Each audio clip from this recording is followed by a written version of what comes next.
PNC was transformed from a ballpark into an amusement park. The first 3 innings were like that slow, frightening ride to the top of the roller coaster. And then, beginning in the bottom of the 4th, the coaster cars sped down the tracks at exhilarating breakneck speed. After the ride ended, after some decidedly scary moments, the Pirates were home safely with a win. Last night, it was as much about the journey as it was the destination.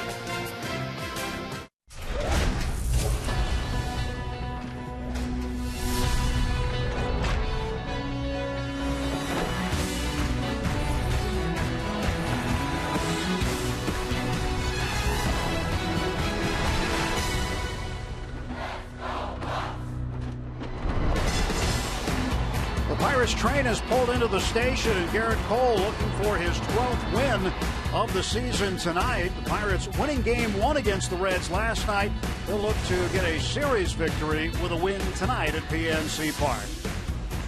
Hi again, everybody. Along with Bob Walk, I'm Tim Neverett. Robbie Smikowski with us as well. And it's the Cole train going tonight. Garrett Cole with 11 wins, looking for a career-high 12. And he goes against the Cincinnati Reds, a team he has yet to beat. It's going to be nice to get out there. And I'm sure because it's the Reds, he wants to establish himself early in this game and beat these guys. It's going to be nice to watch him compete. He wants to also, I think, continue to lead this league in wins. That's a big thing for him, a little feather in his cap, and hopefully he can drive forward and get to that Cy Young. But he has just been doing a great job, obviously. So Garrett Cole will hope to lead the Pirates tonight. The Pirates did make a roster move prior to the game. It is our Allegheny Health Network injury update. Corey Hart placed on the 15-day DL with a left shoulder impingement, and the Pirates have selected the contract of pitcher Chris Volstad from AAA Indianapolis to take his spot on the 25-man roster. The Pirates and the Cincinnati Reds, game number 2 of this 3-game series. Some midweek fireworks after the game, and the Pirates had some fireworks last night. They're hoping for some more off the bat and in the field as they look for a win over Cincinnati.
Baseball on Root Sports is brought to you by Toyota.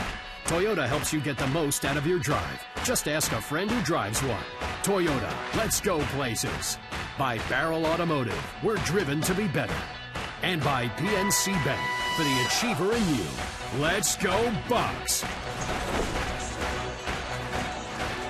Heading up the incline as we look across the river. And back on the other side here at PNC Park. We cross over. Pirates and the Cincinnati Reds will take part in game number 2. An important game, obviously, for the Pirates. Every night is right now as they sit 10 games above 500 at 40-30. And a half game in front of the Cubs in second place. Still 6 games behind the Cardinals to start action tonight. Pirates coming back with that big 7-run inning in the 4th last night. It was all the offense they would need. Starling Marte with a game-saving catch off the bat of Todd Frazier in the 7th inning last night. Rivers Casino tips to win tonight, Bob. Well, I like to see Cole command that slider. That's become a very big pitch for him. He's kind of morphed into a 2-pitch pitcher so far this year, where he's throwing basically fastball slider about 95% of the time. The slider is his go-to strikeout pitch. When he's commanding that ball, keeping it down, keeping it away, he is pretty close to being unhittable. The last thing about stopping Leake, a little tongue-in-cheek, Leake is 3 for 6 off Cole. Now Leake can hit, but 3 for 6, that's interesting. And of the 3 hits, 2 of them are doubles, and 1 of them is a home run. So stop that Leake.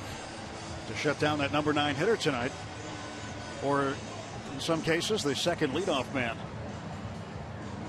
Take a look now at the Reds lineup. It's brought to you by Honda, written up by manager Brian Price. Billy Hamilton back at the top of the order tonight. Ivan DeJesus Jr. is at second base. Phillips, Alvarado, and Frazier, and Jay Bruce over the last 6 games. Hitting .480 with 6 extra base hits. He had a home run last night. Marlon Byrd, Eugenio Suarez will be the shortstop. Tucker Barnhart batting 8th, catcher. And Mike Leake will hit 9th against Cole. Billy Hamilton batted 9th last night with the pitcher Josh Smith hitting 8th. Stole a couple of bases, leads the majors in steals with 33. Take a look at Cole's numbers, brought to you by Hyundai. You see the 14 starts, and he has won 11 of them. Leads the league, going for that dozen wins. And the walk strikeout ratio is absolutely perfect, right where you'd want it. He's almost at the 100 strikeout number, just as he's getting up about that same number in innings.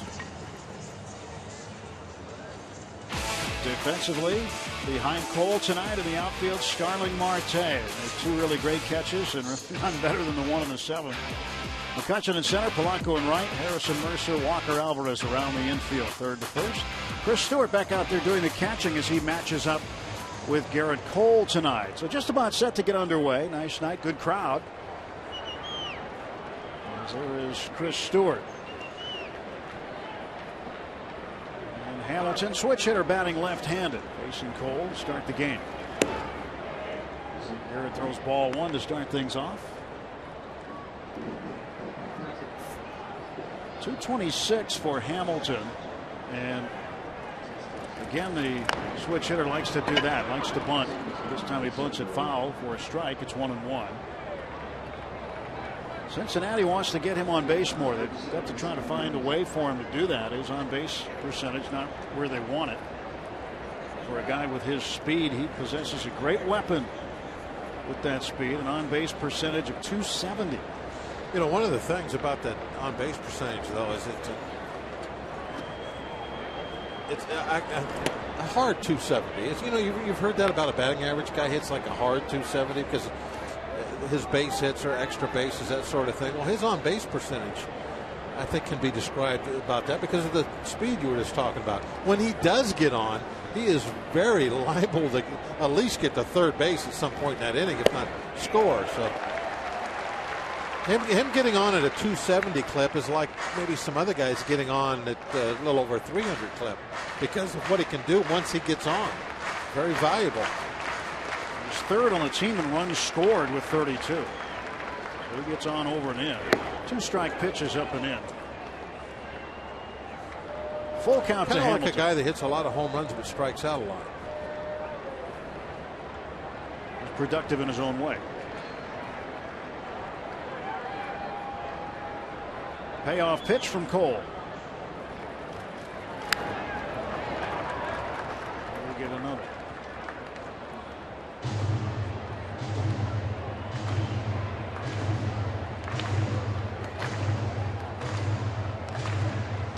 Six pitches last time out against the White Sox Thursday. 7 innings, 2 earned runs, just 3 hits given up. All the way down the left field side. Having to work a little tougher than you would like on the first guy. 7 pitches now. Cole is 0-2 against the Reds in 4 career starts. 0-1 in 2 starts this year. Last night, Jeff Locke had a tough start, only went 4 innings. Ended up giving up 4 runs, 2 of them earned on 9 hits. And ball 4. That's not always good when you walk in to lead off a ball game. Oh, it's always bad.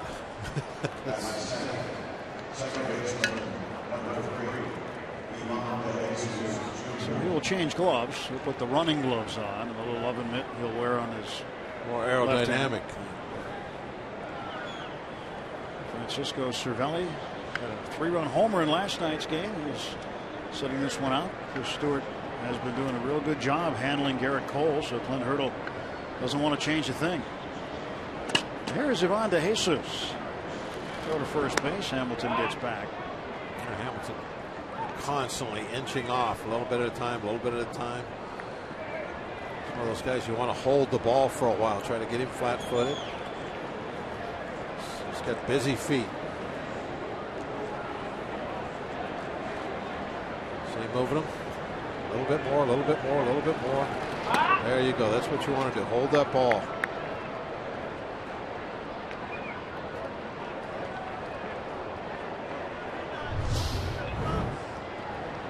He's just inching off a little further, a little further.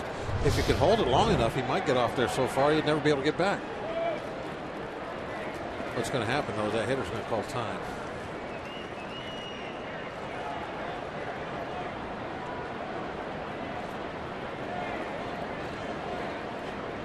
There goes Hamilton, and the ball fouled off by De Jesus.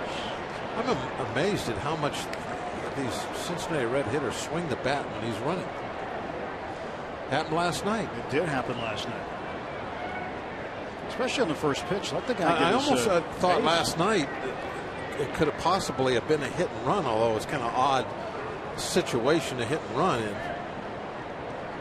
because Hamilton had looked back.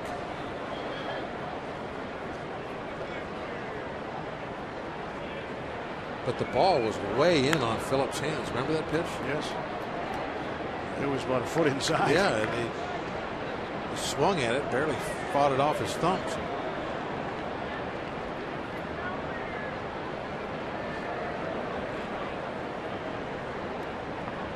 Nothing and 1 to Ivan De Jesus, former Pirates prospect. Swings and fouls it back, and it's 0-2. If you were sitting back there, you would have had to be quick, huh? Catch that one. Good thing there's a net. Good thing it's a RoboCam. Catch it. Wow. I think that ball would slow down a little bit after bouncing off the bat. Throw to first. Almost got him. That was close. You could see how he was inching off. Little further. And right there, it looks like they got him.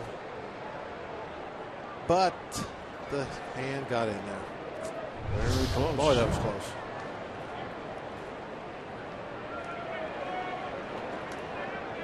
Sure, the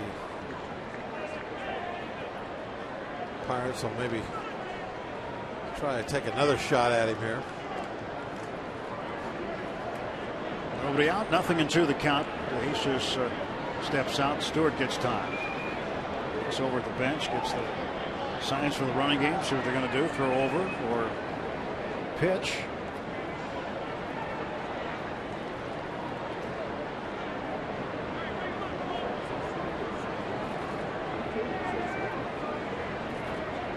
Long pause by Cole. And that may have been another option right there. It's just a hold and see how far Hamilton was going to creep off.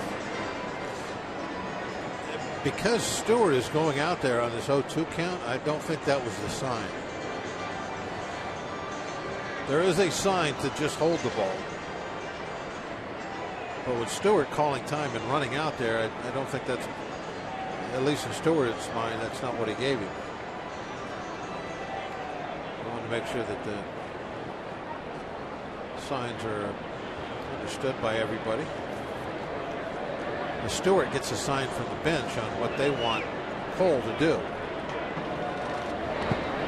2 bounces. Not about what kind of pitch to throw, but whether they want him to make a pickoff throw, whether they want him to just hold the ball, or whether they want him to throw a pitch out.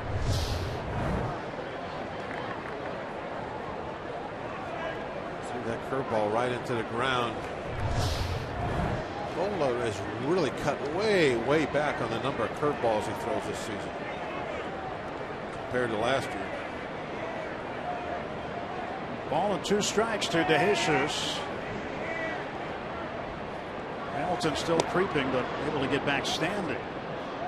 And how the game changes when he's on to start a ball game or on to start an inning with nobody out. The attention. Yeah, he might more on him than on the hitter. Yeah, it's a 270 on base percentage, which is not good. But when he does get on, the numbers that make up that 270, he causes a lot of problems. Hamilton goes, swing and a miss, strike 3, throw down.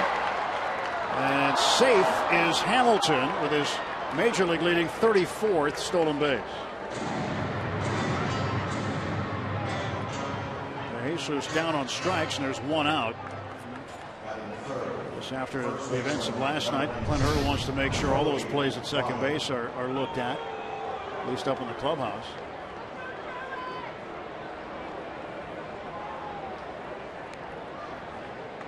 Doesn't come off the bag at all. Well, if you don't hold the glove, he might have got him. Yeah, he might have got him right there. The glove was on him. No, it's not on it. Well, right there. That was when he had the toe on it. They're going to play on here with Votto at the plate. And Hamilton, a guy you got to watch out for trying to take third as well.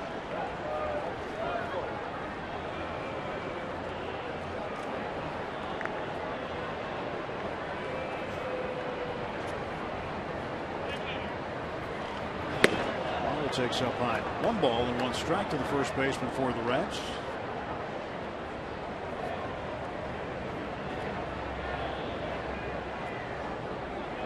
One and 1.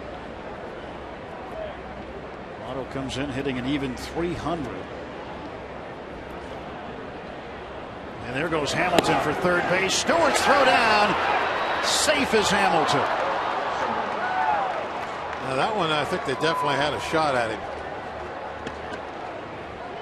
Throw just kind of sailing on Stu a little bit. Yeah, that was not a good break. And the throw ended up going high. But it looked like Hamilton kind of just sat down for a second before he broke the third as Cole's knee came up. Stewart not happy with his throw as he knew it was high. Infield is in now. 1-2 pitch fouled back.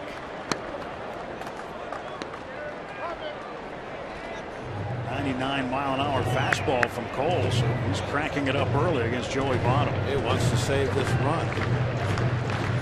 2 areas where he's really learned to get the strikeouts is the elevated power fastball and that hard slider down and into lefties or down and away to righties.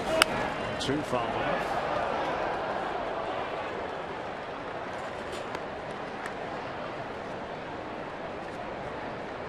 .273 this year with runners in scoring position.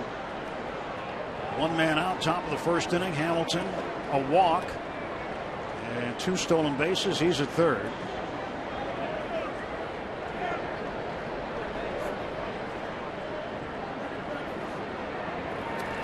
And Votto strikes out. That's a big strikeout there in the first inning. I got him with that slider.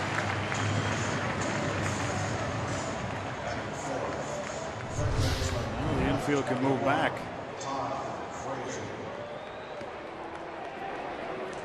Votto swinging right over the top of it.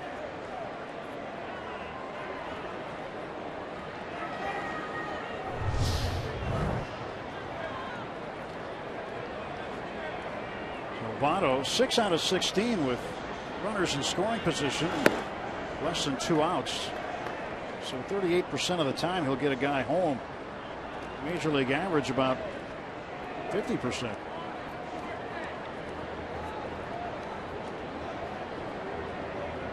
Want to know to Todd Frazier. You would think it'd be a little bit better than 50%.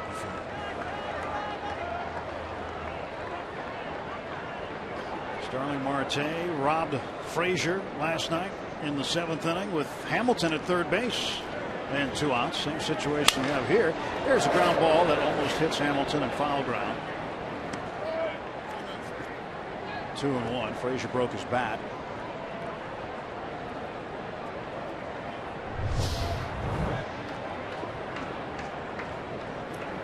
Got that one right in on the hand. Well, they really have Polanco and Marte, even though it's Frazier up there. They're playing him shallow. They're trying to take away that single like Marte did last night. Especially Marte in left field. Look how shallow he is.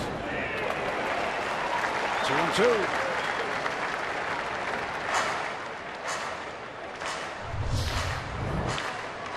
.90 miles an hour. A slider. That has really become a devastating pitch, especially when he can control it and place it right there. That basically is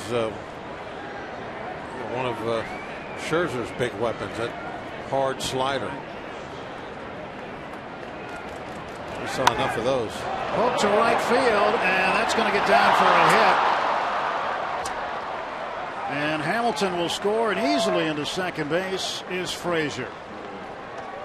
Now Polanco was in shallow and almost was able to make that catch.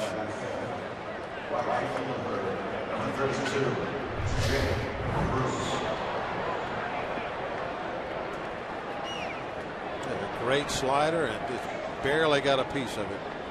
Frazier may be one of the best bad ball hitters in baseball. Well, that was a bad ball there.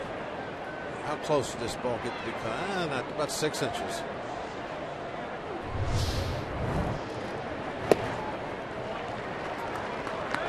Jay Bruce, 0-1.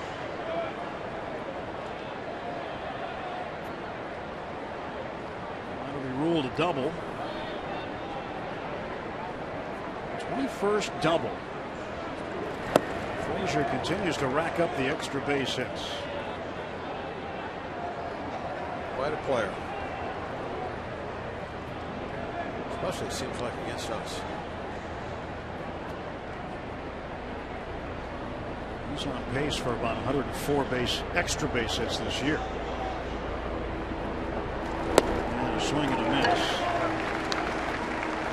So Jay Bruce behind in the count, a ball and 2 strikes. It's been an extended first inning for Garrett Cole at 26 pitches. Yeah, that first at bat with Hamilton, that's what really messed him up. A third of the pitchers came there.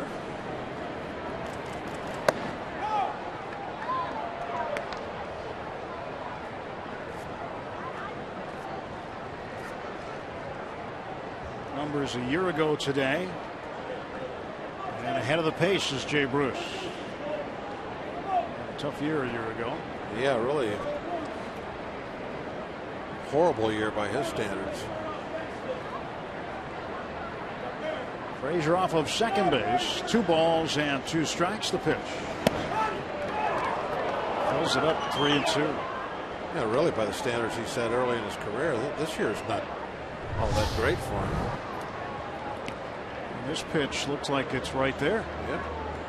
Ted Barrett calls it the strike zone ball. Should have been rung up. Instead, Garrett's going to throw another pitch. That's off the foot, foul. Another good slider.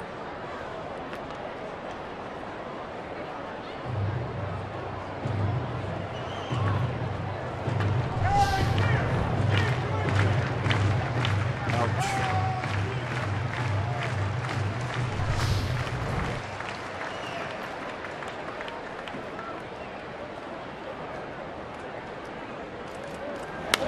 Two in the air to left field. Long run for Marte. Won't get it. It's into the notch. Frazier comes in to score. And taking his place at second base is Jay Bruce. It is 2-0 Cincinnati. Bruce should have been struck out. Now he's at second base with an RBI. Little tiny things. Can make a difference in a game. You're right. That pitch number 5 there could have been strike 3. He didn't get the call, and Bruce made the most of it. That wasn't a bad pitch he hit.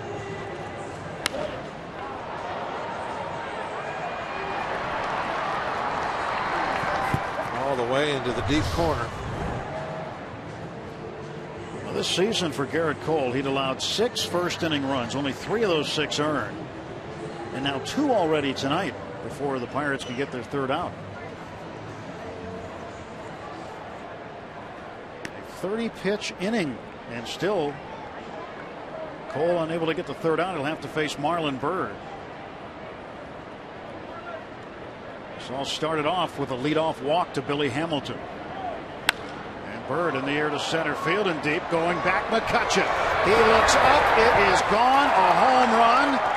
It is 4-0 Cincinnati. Yeah, now think about that pitch didn't get called. This is a rare thing indeed. We've not seen this from Garrett Cole. Has he given up 4 runs all year? I think 3 is the most. Yeah, this is a season high, 4 runs allowed. He's not allowed 4 runs in a game yet this year.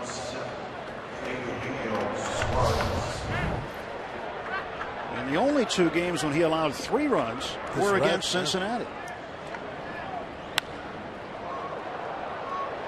One of them against Lake. The inning continues. It's up by 4. Just hadn't gone to the hill yet. 1-0 pitch. Ground ball into left field. A base hit. Something is not right. Well, I mean, he's throwing the ball very well. He's throwing the ball up to 100 miles an hour. He's thrown some great sliders. And if he would have got a strike 3 call earlier, he'd been in the dugout right now. We'd already have a guy up there hitting. 4 straight hits off of Cole. So I don't see there's anything wrong with him. You know what I mean? Tucker Barnhart foul tips it into the glove. I mean, stuff-wise, he's fine. And he's not walking people. He's getting ahead in the count.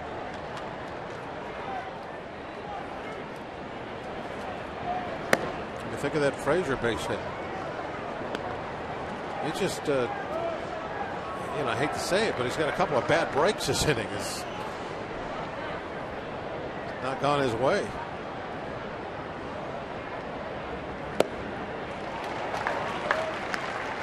He's thrown 23 strikes, just 13 balls. He's definitely getting ahead in the count.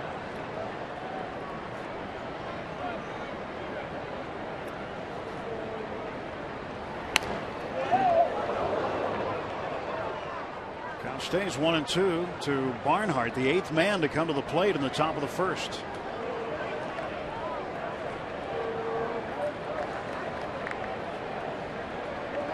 Cincinnati had a 4-0 lead last night. Pirates came back to win at 7-6. Barnhart, ground ball to Walker. And for Garrett Cole, nearly 40 pitches. in the top of the first. 4-0 Reds.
The Reds got a home run from Marlon Byrd. Back-to-back doubles, Frazier and Bruce. Pirates now will send up this lineup, brought to you by Toyota. Polanco, Marte, McCutchen the first three, then Walker, along with Harrison and Alvarez. Jordy Mercer getting 7th for Stuart bats 8. Garrett Cole will bat 9.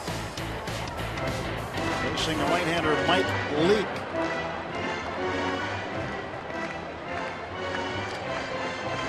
Leake, not a bad season so far. 90 innings at a 4 ERA.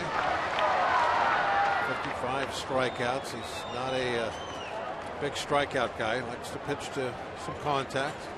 He's a control pitcher. Lives on the edges.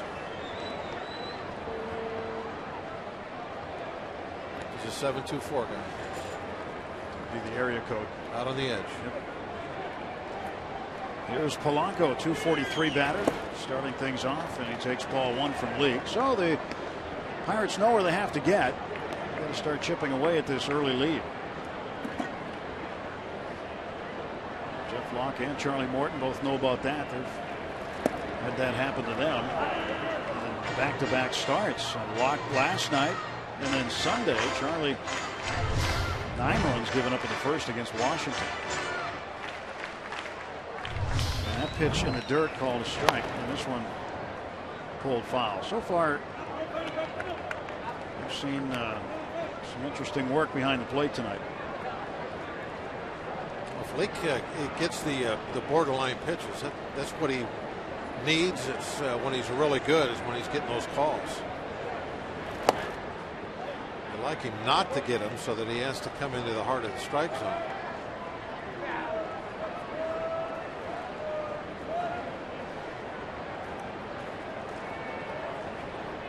2-2. Right back to Leake. There's one out. He could definitely do all the other stuff very well. He's excellent at fielding the position, can run the bases, can hit.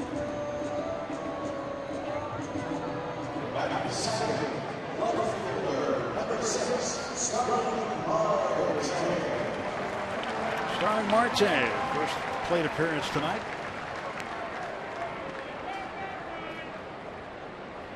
Facing Leake. Ball 1. Marte is 6 for 30 with a home run against Leake, batting .200 against him. 1 ball and 1 strike. Leake has had a lot of no decisions against the Pirates just because they've been close games. He's also had a bunch of wins, but he has not had a loss since May 5th, 2012 against the Pirates.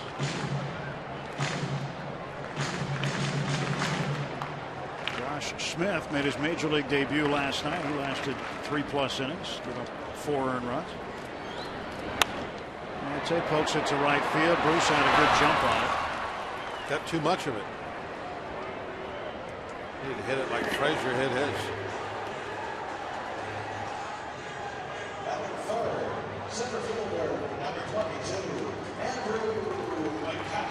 Andrew McCutcheon. 2 down, bottom of the first, base is empty.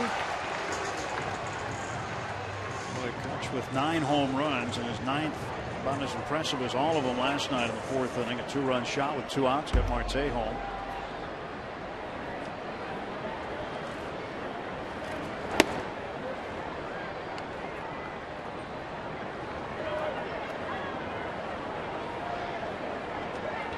Cole will figure it out for the 2nd inning.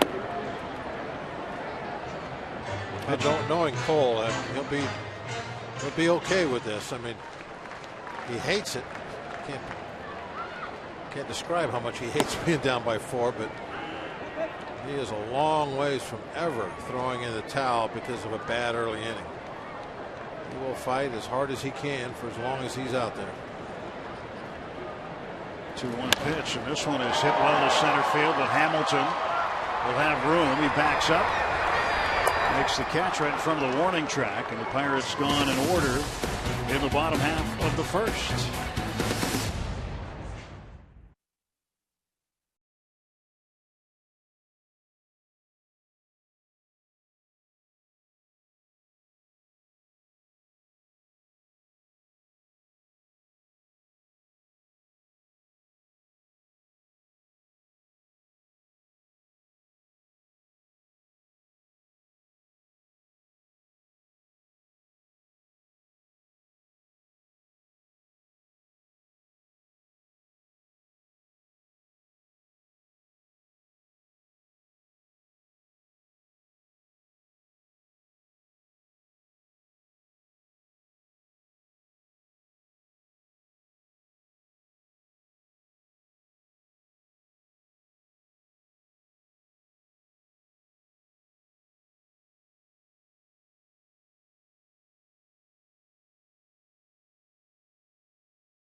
Victories on a special Inside Pirates baseball. Jason Kendall, Pie Trainer, and Don Slaughter are a few who sealed a win by ripping it away from a surefire defeat. You can see them all on Inside Pirates baseball. 10 great comebacks tonight after postgame on Root Sports.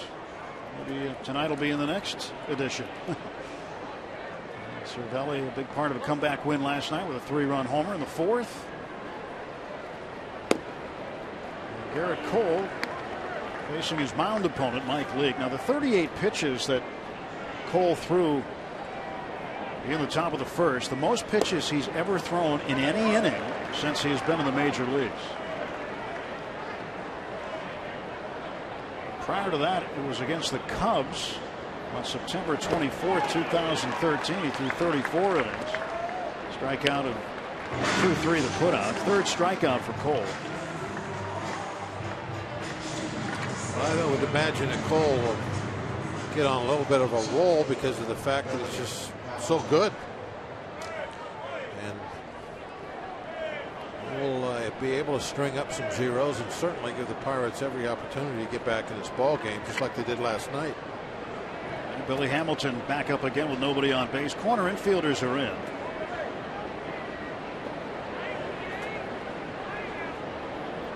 And Cole winds, and the pitch. Hamilton tries to bunt, as he will a lot. 226 batting average. Chances are good. Throw him a strike. He can get himself out more often than not. But he is a weapon. He's not real good from this side of the plate either.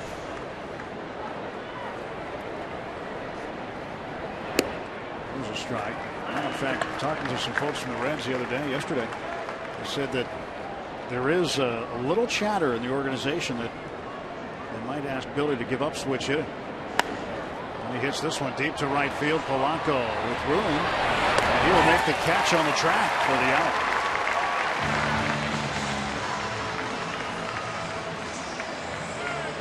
Well, 2 down.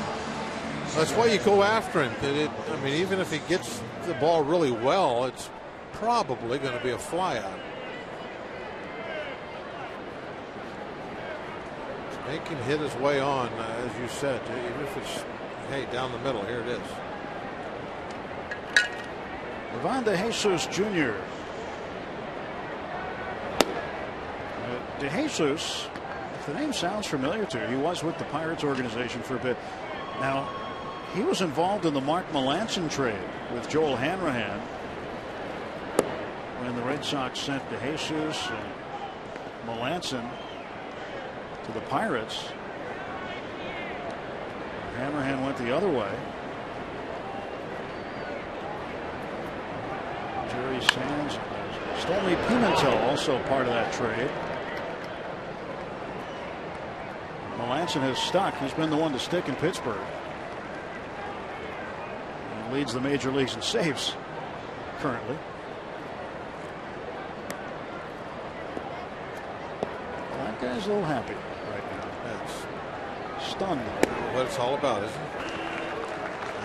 I just love it when I see kids having a great time at the ballpark. Oh, got a text there. His buds slips him the ball. We'll send out the press release. Just here's what happened. Watch the bat, though. Line drives will come in that first row pretty quick.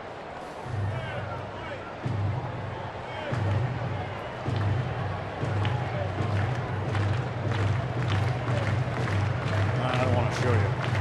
I might not get it back. Just hold on to it for now. Imagine what that feels like in his hands.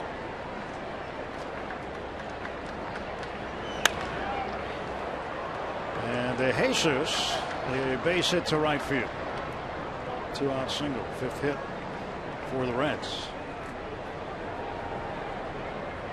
De Jesus in there because Brandon Phillips, a sore thumb tonight on his glove hand on the play when Polanco, the first time Polanco stole and was called out on review.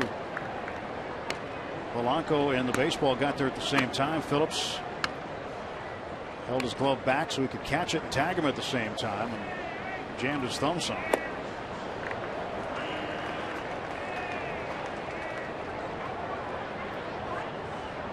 So Phillips out tonight. Well, 1 pitch to Votto.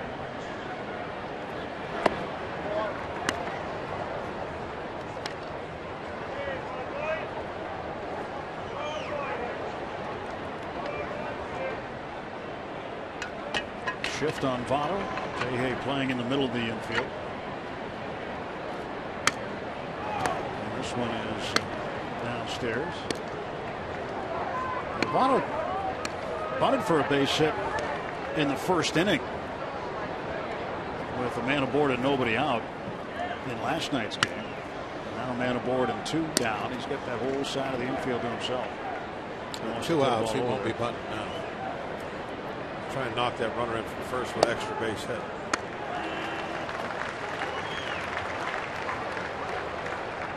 Votto 0 for 1 tonight. Cole struck him out swinging in the first.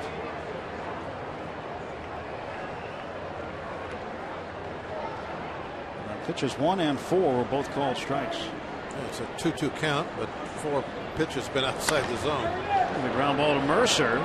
Throws to J-Hay. They get the force out at second base. Nothing across, 1 hit, 1 left through an inning and a half. 4-0 Cincinnati.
Garrett Cole, a little bit emotional as he came off the field, going right to pitching coach Ray Serge. Ray, a little pat on the back and try to calm him down, but that's really the par for the course, I think, for Cole. He's always going to show his emotions like that, but I really think he does a great job of controlling them. But once he's looking in for the sign, he becomes very focused. The emotions only come out at times when there's time is called or he's in the dugout. 2-0 to Walker. Now it's 3-0.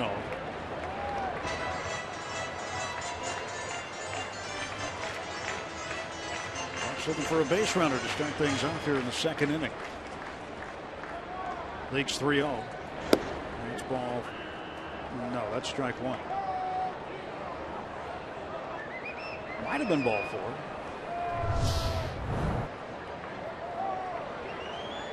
Oh, that was a strike. Right on the edge. And Walker thought again that was ball four, but it is a strike, and it's 3-2.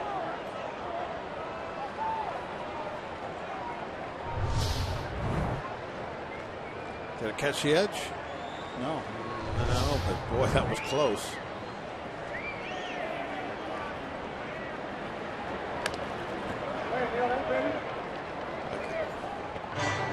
Would have been nice to get that call on Jay Bruce in the first. This was even closer to the plate than that last pitch by Leake was to Walker.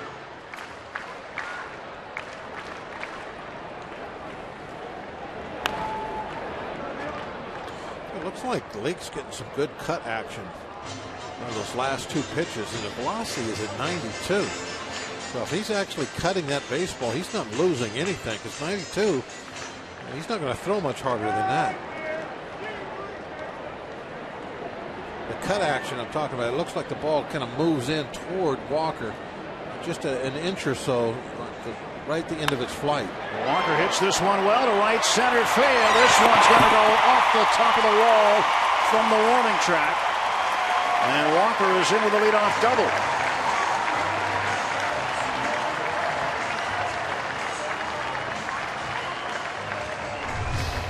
Well, after a couple of balls in, he decided to go, I believe that's a changeup. And Walker just went down with it.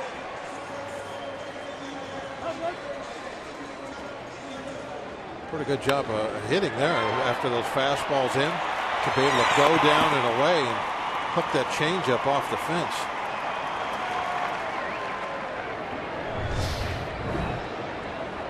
Josh Harrison, the batter. And Josh pushes it to the right side. And Leake will throw him out. And down to third base goes Walker. Well, Josh trying to bunt for a base hit right there. He wanted to push that ball and beat it out. But even though he didn't beat it out, it turned out to be a positive out.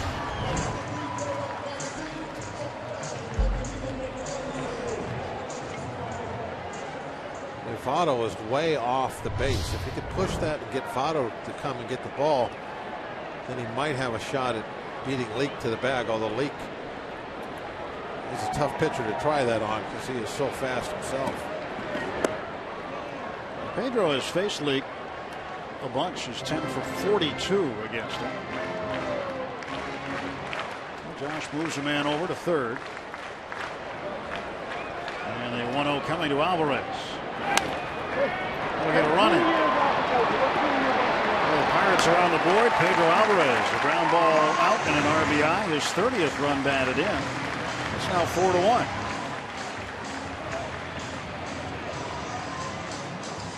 Little small ball there. You get that leadoff double, and then the push bunt didn't work for a hit, but got Walker in the scoring position at third base with just one out.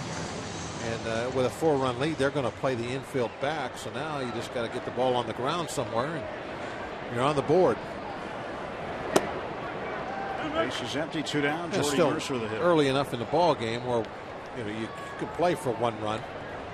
Just try to chip away a little bit. You don't need to get all 4 of them back at once.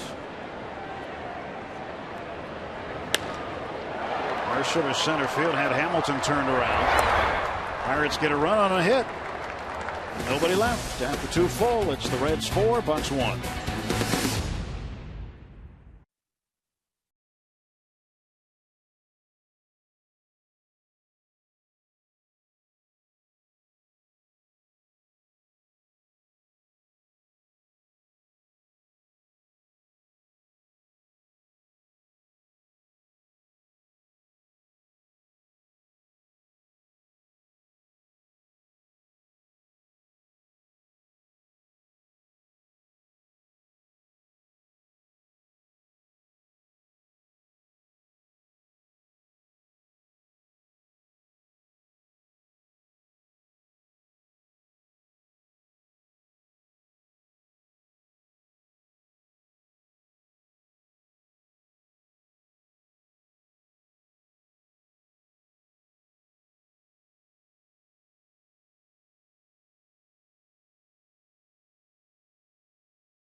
Ball on Root Sports is brought to you by the Chevy Colorado and your Western PA Chevy dealers. By 5 Hour Energy Shots. Have you tried great tasting 5 Hour Energy lately? And by Day Automotive. We're gonna make your day. Let's go Bucks!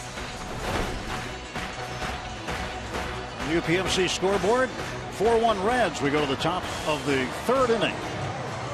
Garrett Cole getting sent to deliver a pitch to Todd Frazier. Look at all those gray shirts.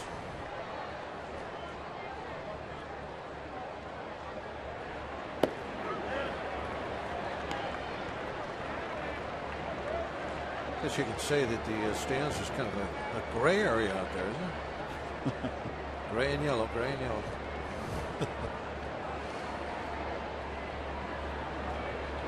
0-1 to Frazier. 1 ball, 1 strike.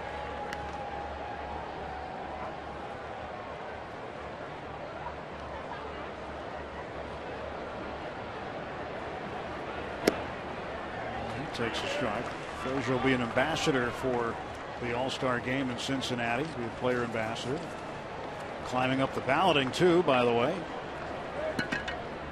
I think you'd expect to see him starting at 3rd base.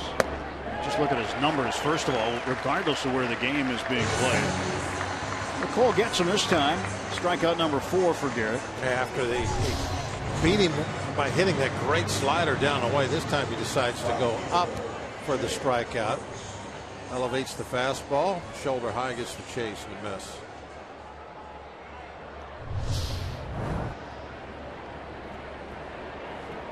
Jay Bruce. Swing and a miss. Bruce had an RBI double and came home on Marlon Byrd's 2-run homer in the 1st inning.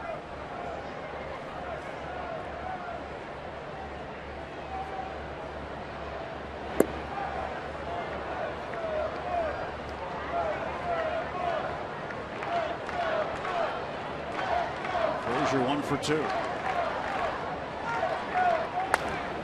Bruce skies one to center field. McCutchen waiting patiently for it to come down. Finally does. That is out number 2 for Cincinnati. Our Day Automotive, this day in Pirates history. This date, 1933. The Bucks pounded the Dodgers 15-3. Archie Vaughn led the way for the Pirates, heading for the cycle, going 5 for 5 with 3 runs scored and 5 runs batted in. At 21 years and 3 months of age, Vaughn is still the youngest Pirate ever to hit for the cycle. 2 outs and Marlon Byrd the batter.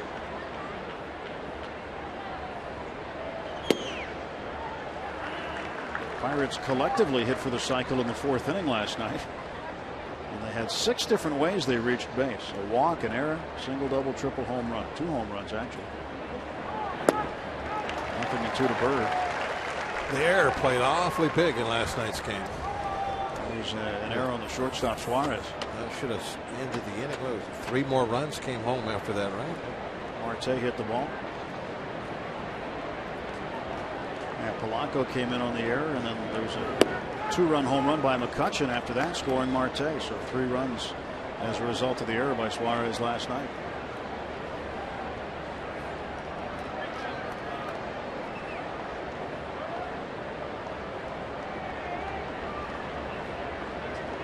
One-two pitch goes to the backstop. 2 balls and 2 strikes.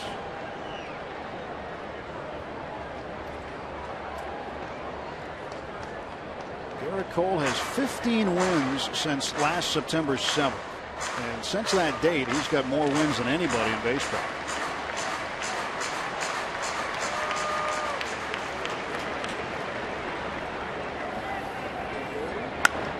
Bird hits it in the air to center field, playable for McCutchen. So a clean inning in the third. 1-2-3 go the Reds. We'll head to the bottom of the third. 4-1 Cincinnati.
Five in Game 3 of this series. First 20,000 fans receive a Pirates replica camo cap, thanks to PNC Bank.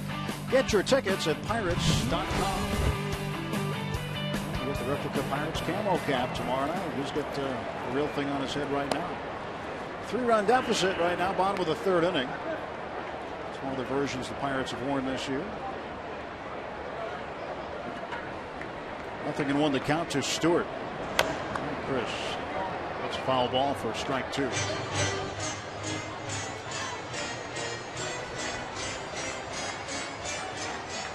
Stewart's at 308 in his last 4 starts.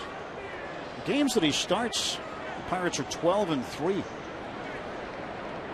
here's one. They've been in wins considerably more times than losses. And a comebacker to lead. Second one of those in the game. Actually 3 if you want to count the bunt by Harrison. Well, Lake almost had to lead Votto on that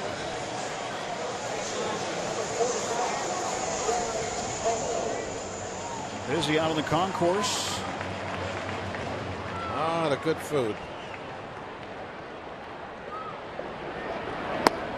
Cole will take a strike at the knees.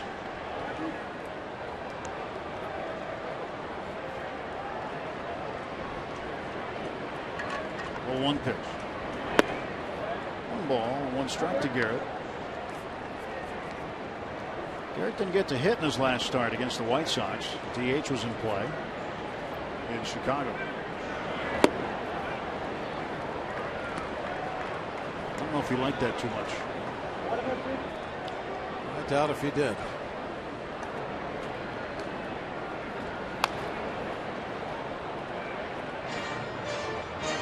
Two balls and 2 strikes now to Garrett Cole. 1 out, bases empty. Be some more DH work to be done on the next road trip. 3 games in Detroit. Tuesday, Wednesday, Thursday afternoon next week. And Cole knew it. Gone on strikes. Yeah, he didn't even wait for the call. He spun on his heel and heading back. Not his night so far. Don't want to be that bat. The bat's going to be disciplined.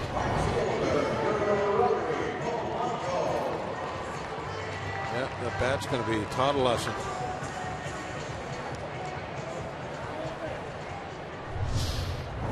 I'm guessing he'll have a different bat next time up. Just a hunch. 2 outs, Polanco bat. Gregory takes a strike.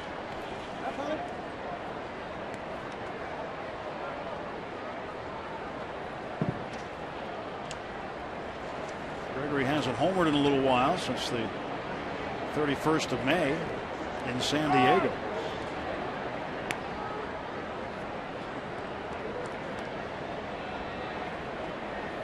Made it on base 3 times last night, tripled, and he walked twice. He grounds this one to DeJesus, who throws him out, and it's a 1-2-3 third.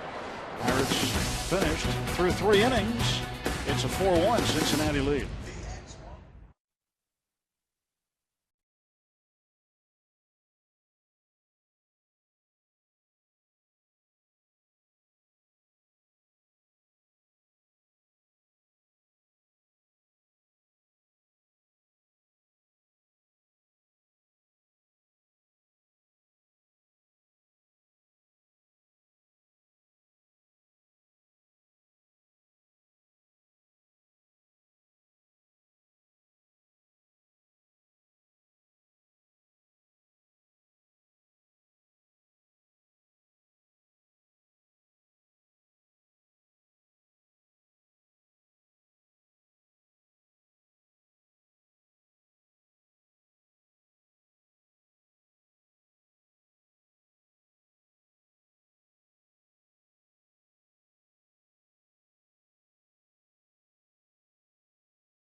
From now, between the now and the end of the 2015 season, a special group of fans will be represented on the field. I'm Robbie Mikowski on the concourse here. This is the season ticket member wall right here. This is a replica of what goes on in left field right there. This is Michael and his daughter Paige looking for their name, and they appeared to have just found it. This is a one-of-a-kind thing. The Pirates today became the first team in Major League Baseball to represent ticket holders on an outfield wall.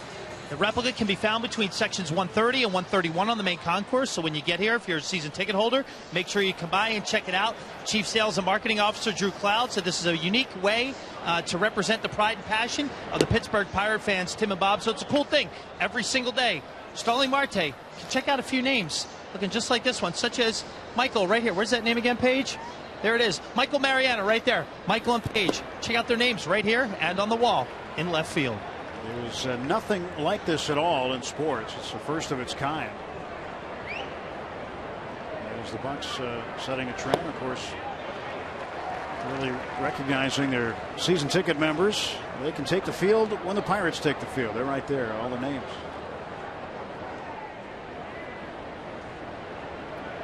1-2, and a ground ball to short. Suarez grounds out. Mr. throws him out.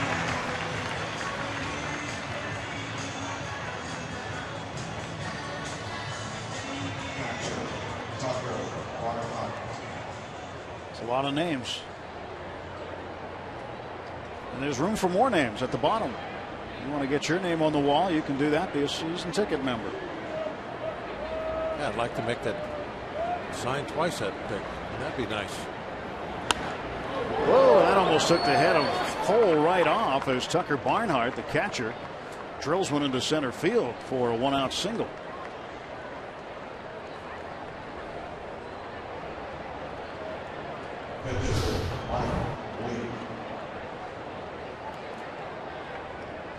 Squared up breaking ball. Yep, that's squaring it up really well also. That was the curveball that he very seldom throws. You know, in this season, a few curveballs he's throwing, he's not having a lot of success with. Average against his curveball, 353 with a 412 slugging percentage. The slider, as a comparison, opposition hitting 145 off his slider. That'll tell you real quick why he's throwing the slider more than the hook now. It just all comes down to what you have success with.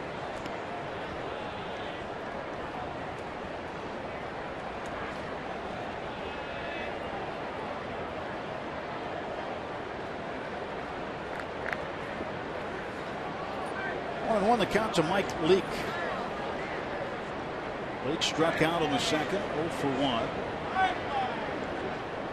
Barnhart on for first. Leake showing by, and he takes a strike, and it's 1-2.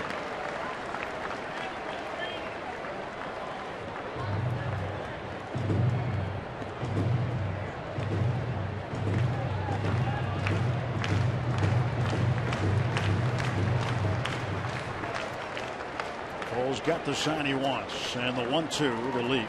Leake's going to bunt. Into the offer. They appeal to first. Chris Conroy said he didn't. I don't know if he was meaning to pull the bat back or just get the heck out of the way. Definitely didn't have the bat out of there in time, though. You could see with the slow motion replay. The ball went by. That was still sitting right there. Drills it down the left field line. That ball is foul. Whew. He just hooked it. Now, Leake, as I said earlier, he has 3 hits off Cole, 2 doubles and a home run, and it was very close to having 2 and 2. There you can see the ball coming down right by the pole, just hooked just to the left of it. Thank you very much. Wow.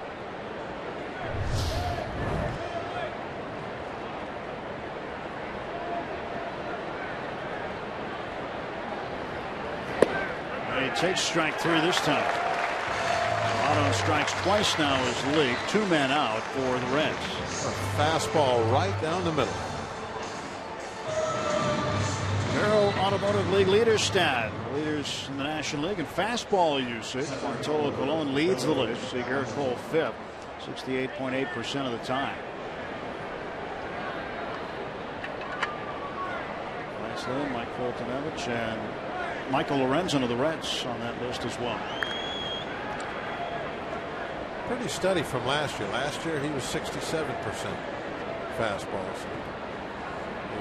The change has been in the type of breaking ball he's throwing.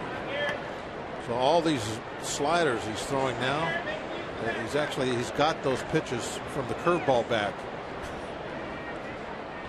And not taking anything away from his fastball. Still throwing those a bunch. Hamilton ground ball to first. Pedro's got it. Steps on the back. On the side retired. Marlins are hitting the man left with 3.5. Still a 4-1 Reds lead.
Saturday at 4:05, the first 20,000 fans receive a Starling Marte bobblehead, courtesy of PPG.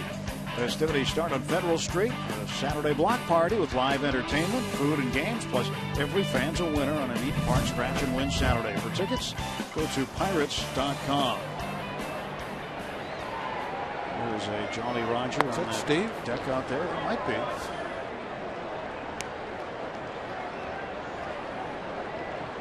might be Steve's place. Could be. Marte down the left field line. That's a fair ball. He was hustling around first, and he'll be into second with a leadoff double. Now, this formula worked for a run in the second inning, and now Marte in scoring position. Nobody out. I think you still have time to try and play for a run here. If get Marte home, and if that's all you get out of this inning with the leadoff double, that's fine. You've now cut that 4-run lead in half if you're able to do that. But make sure that you at least get Marte home out of this inning. Drop down by 4 to start the game. You can't let any opportunity slide by.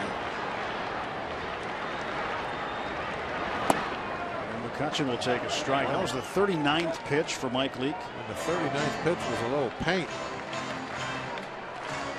0 through 38, top of the first alone. Just in comparison, we're in the 4th inning. So he's been efficient with his pitches. McCutchen has hit 2 home runs off of Leake in the past. Not a good swing there. And he finds himself behind 0-2. Pitch that was further outside of the first one.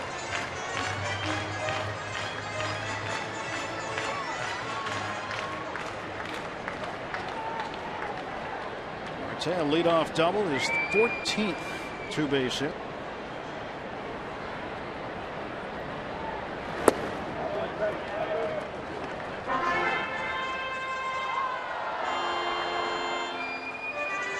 Catch at 291. He's creeping up behind Marte. He's just an RBI behind him right now. Marte's had the team lead for a long time. He's got 45 runs batted in.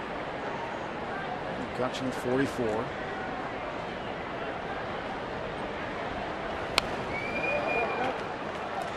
Marte for a while was hitting that cleanup spot quite a bit, picking up a lot of RBIs.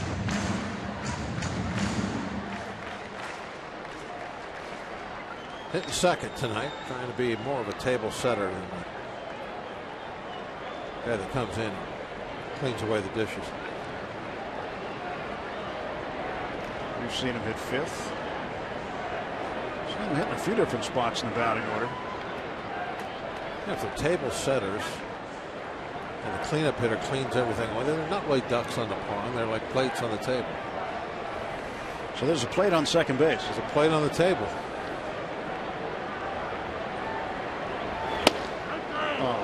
Strike 3 call. And McCutchen not happy with that call.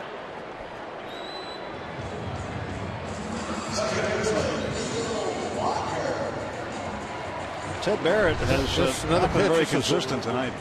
Right where the first one was. I just covered it up exactly. It's outside.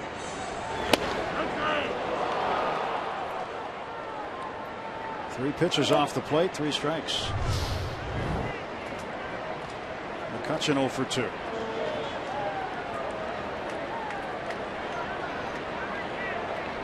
Walker a double in the second. He's 1 for 1. Pops this one up. Foul ground. Frazier on the run. He won't get it.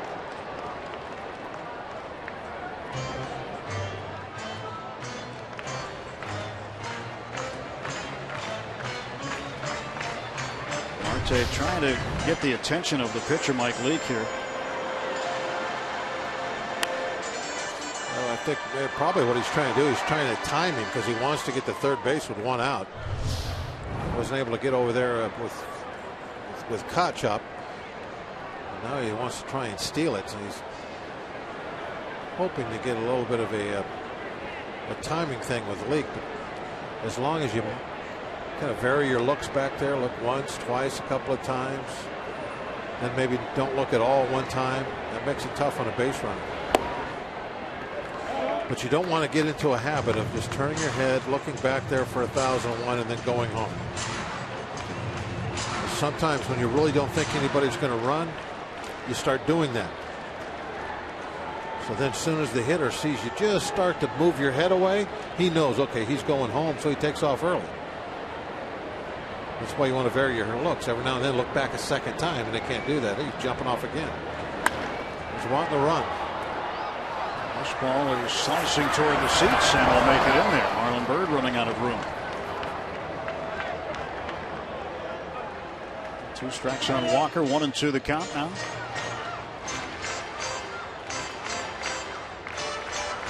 He was ready. He brought his equipment. His glove.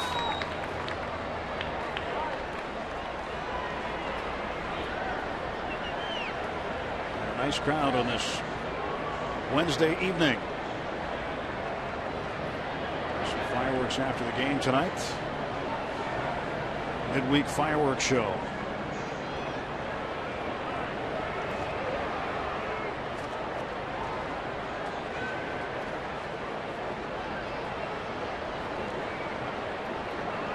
Always looks beautiful when it's a full house. Well, it looks beautiful no matter what, especially on a night like tonight.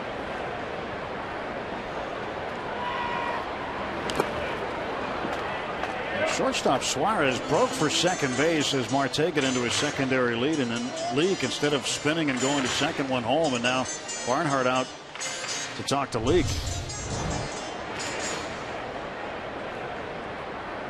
They like to try and catch Marte off there when he's jumping off. I think Suarez broke a little too late, though.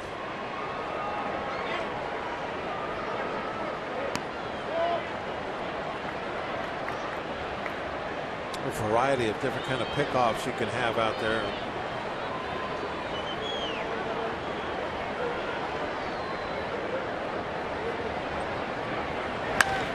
To the right side, that'll get him into third. And DeJesus throws out Walker. 2 men out. Marte now 90 feet away from scoring.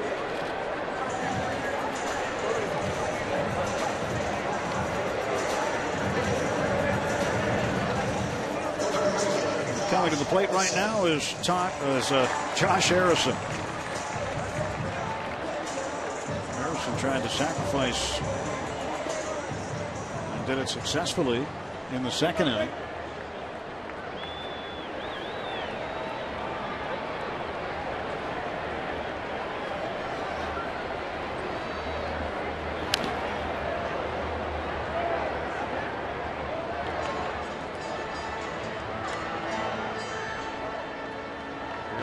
Still steaming about that first inning.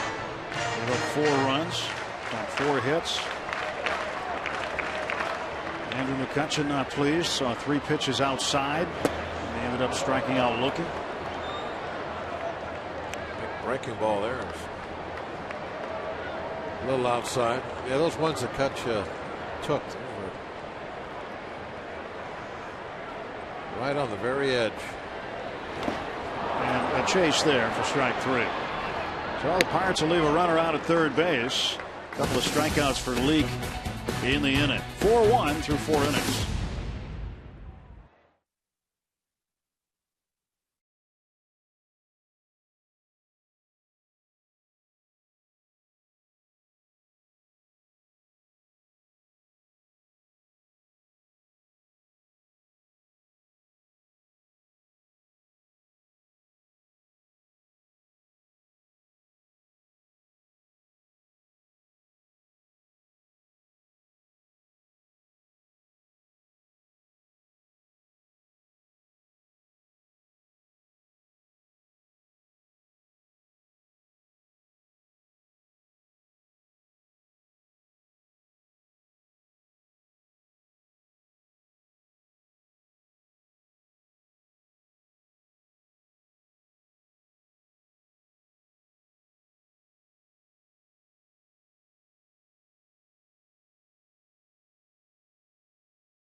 4-1 Reds. We go to the 5th. Garrett Cole will face Ivan De Jesus Jr., Joey Votto, and Todd Frazier. 2, 3, and 4 in the Cincinnati order. Well-dressed young man right there.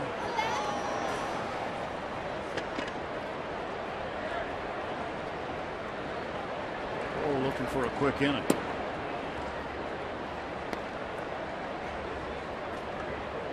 We met 20 years ago today while watching a Pirates baseball game. How nice is that?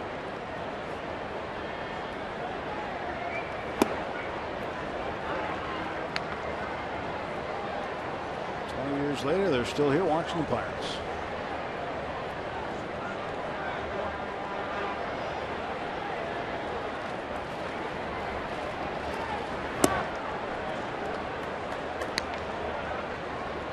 Two balls and a strike now to De Jesus. Yeah, it's interesting to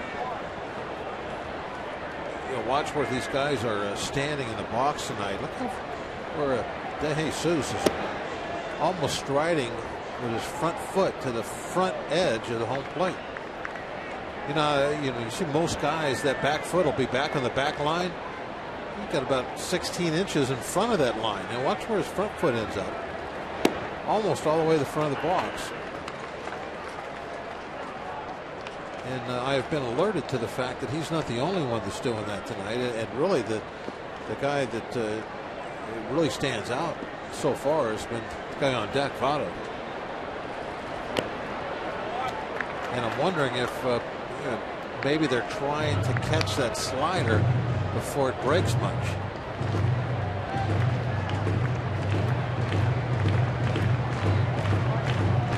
Does it matter about the fastball, though? Well, yeah, you're going to have to be quicker on the fastball. And that's for sure. That 16 inches that he's losing by moving up in the box, that makes that fastball 16 inches quicker. So I don't know. I'm sure you could figure it out with a calculator of what that does to your velocity. Hitting coach Don Long. When you take the time of flight, when you take 16 inches off, is it now, instead of throwing that 97, does it seem like it's 98, 99? I don't know what the number would be. Fast either way, but you have to be quicker. And maybe also if you move up in the box, I heard guys used to say they do this in the old days. They'd move up in the box and then sit on fastball. The reason they would do that is they would think the catcher would assume that, okay, they're looking breaking ball, they're trying to get the breaking ball before it breaks, so they just move way up there and sit fastballs. But they are definitely moved up in the box against him, especially Votto.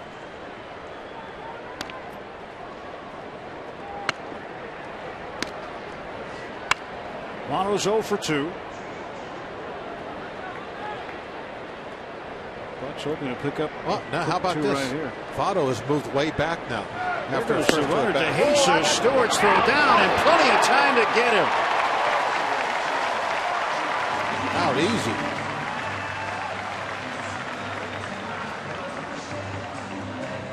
Harrison, the third baseman, in the middle of the shift there to make the tag.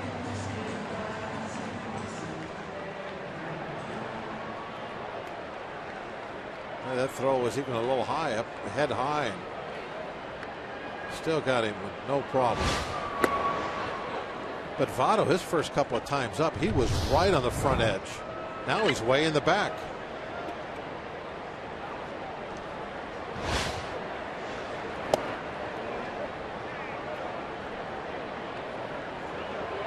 Two balls and a strike now to Votto.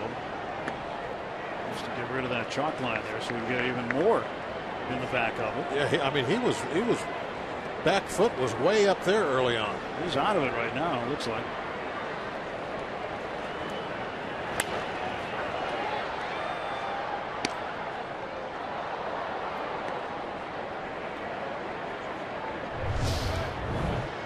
Now, this was the first time up. See how far up. See that front foot, when it comes down, it's going to be on the front line. The back foot is, again, 16 inches in front of the back line, and now he's moved all the way in the back.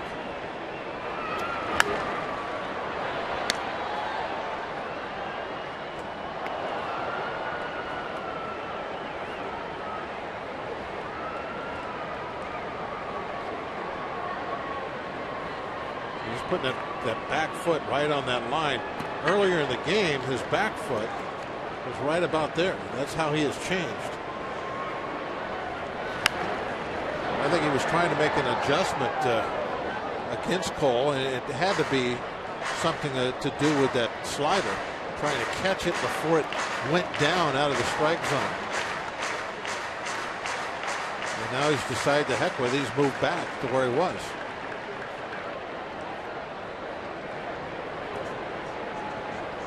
Two pitch. Again fouled off. 97-mile-an-hour fastball.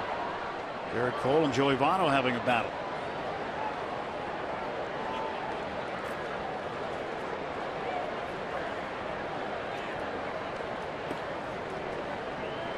Cole's pitch count is high, 97. Yeah, that first inning really made it to where he wasn't going to go very deep in this ball game.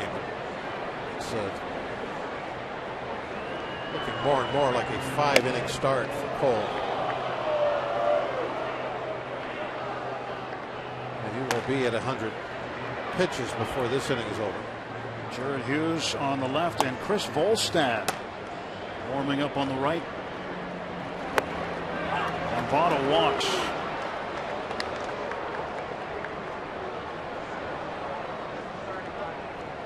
Two walks in the inning for Garrett Cole, 3 in the game.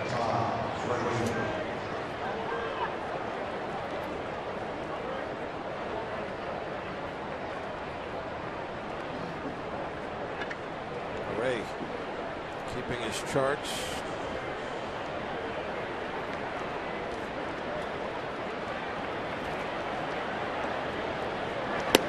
Frazier takes outside.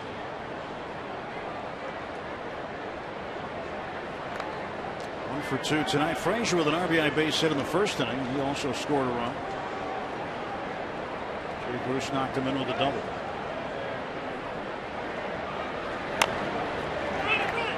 And that is a foul ball. Actually, Frazier's hit was a double in the first. Fell right in front of Polanco.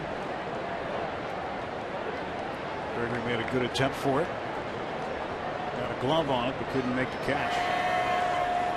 A good job by Frazier getting second base on that too. He didn't take for granted that he hit a single. Nobody jumped on that ball right away. He was able to move into second. A lot of things about Frazier, the way he plays it, you like.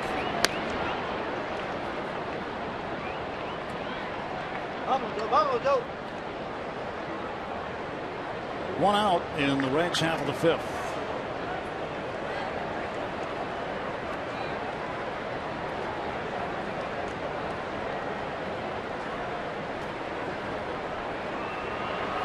One pitch is hit in the air to slight left center field. There's Andrew to make the catch. 2 gone. Frazier's out. He's 1 for 3.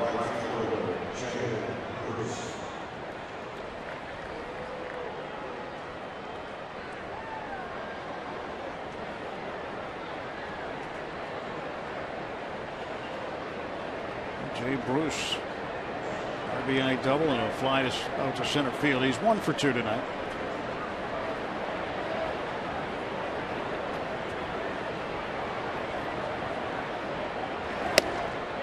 There's a strike call inside.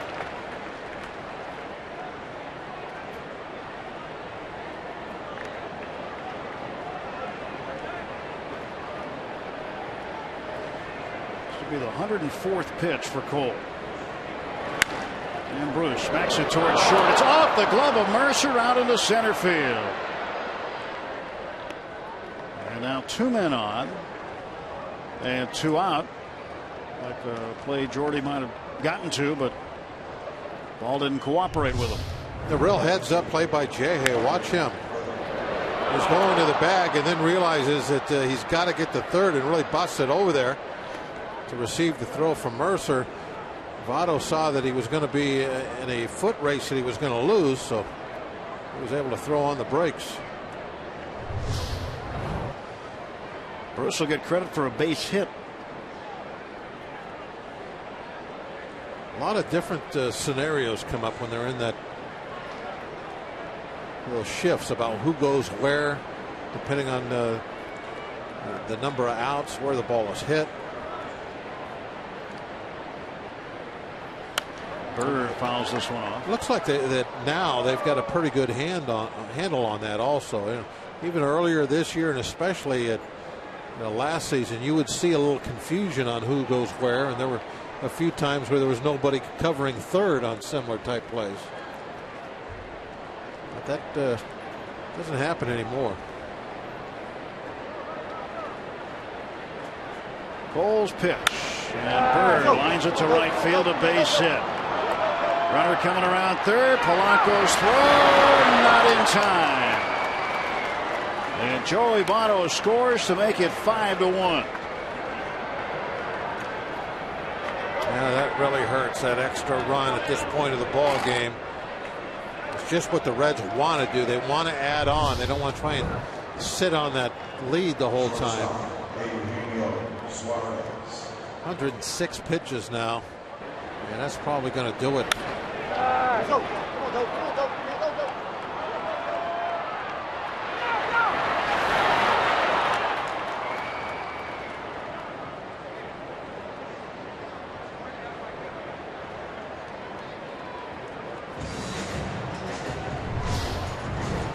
Hurdle out, and he'll make a change here. Cole's spot due up fourth in the bottom of the fifth inning. We'll break it down for you when we come back. And that's the most difficult outing of the season that Garrett Cole has had. Here comes Jared Hughes.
And may not be reproduced or retransmitted in any form. And the accounts and descriptions of this game may not be disseminated without the express written consent of the Pittsburgh Pirates. 5-1 Cincinnati, top of the fifth inning. Garrett Cole's shortest outing of the season, his shortest outing since last June 28th against the Mets, when he went 4 innings, gave up 5 earned runs in that game as well. And Jung Ho Kang will come out to play third base. He'll bat in the 9 spot as the Pirates double switch. Harrison is out and Hughes is in.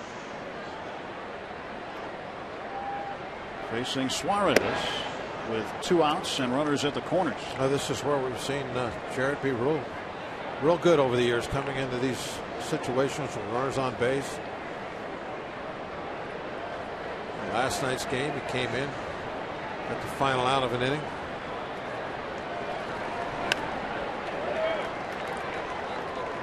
Now the job for the Pirates is to get Cole off the hook.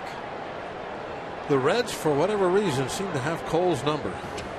He is the team that, or they are the team that he just can't really get over the hump against. He is 0-2 in 4 prior starts, and on the hook tonight. Only 3 times this year now has he given up more than 2 runs. All 3 times against the Reds. 3 runs, and now 5 tonight. The most he's given up in a single outing.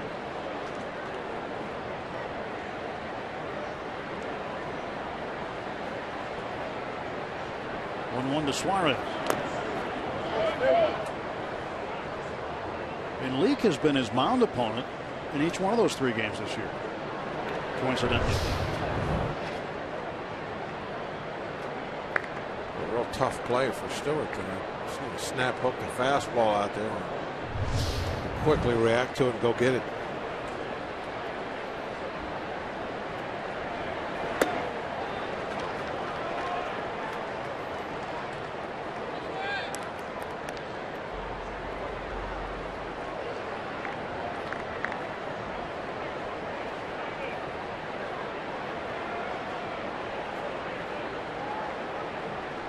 Three balls and a strike to Suarez, and Hughes delivers. Throws it up at 3-2. Runner at first base, Bird will run with this pitch.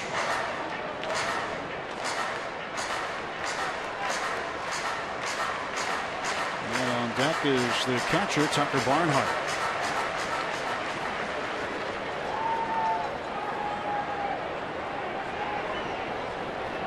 Three ball, 2 strike pitch from Hughes.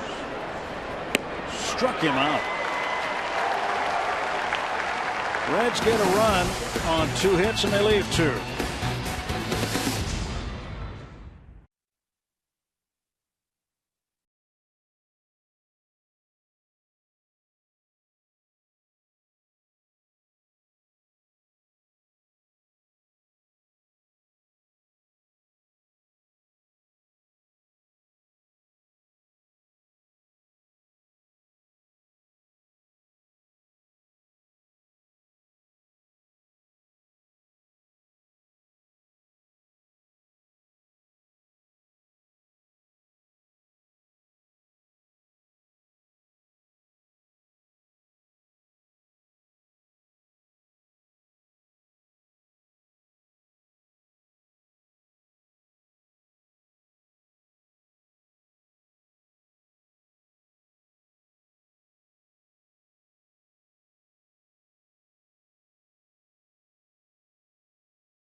Sports is brought to you by Allegheny Health Network.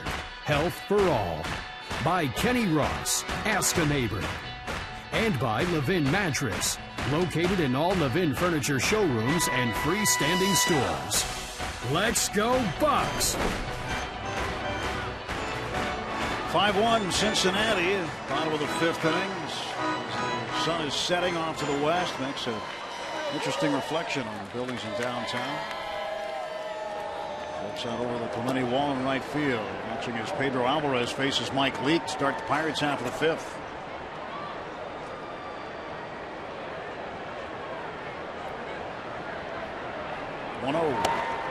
It's 1-1. Alvarez with an RBI tonight and a ground out in the 2nd inning. Grounded out to DeJesus at second base, scoring Walker. Pirates are playing small ball that inning, but 4-run lead now for Cincinnati. A little tougher to play small ball, especially when you're in the middle of the ball game. You're going to start getting set up for a big inning now. Need base runners and then extra base hits. Home run would be nice.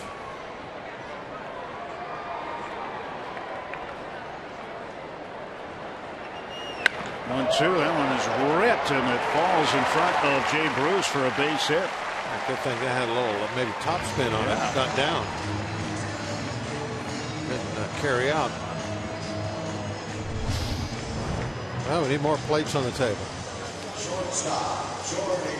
Yeah, just kind of got a little bit over the top of that ball, which was a good thing in this case.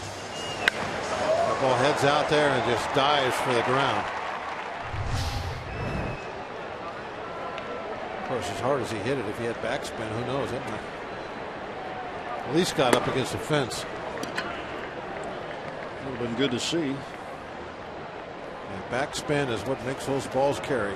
He hit it hard. The exit speed on that, 111 miles an hour. And drive to right. He's a strong man.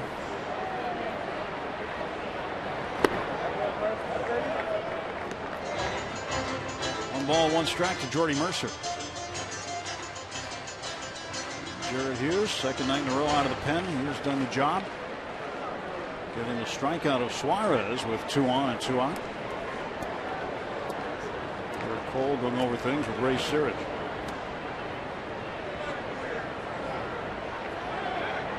Runner goes, and a hit and run. Nicely placed by Mercer. And into third base is Alvarez safely.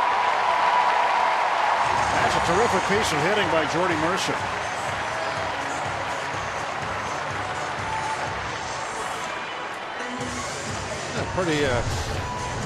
Pretty gutsy call too.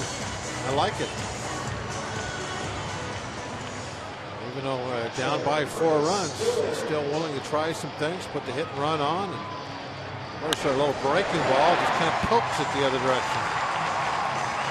And you know that hit and run's on, so you got to cut down your swing. Your first job to do there is make sure you make contact, get a ball put in play. You can see there Mercer cut his swing way down.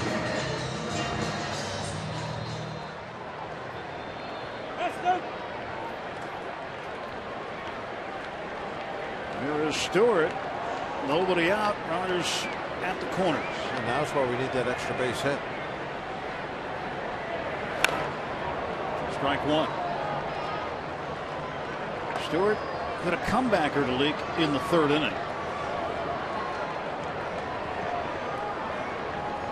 Stu's got 6 doubles this year. Likes to pull the ball down the left field corner. I'd like that right now.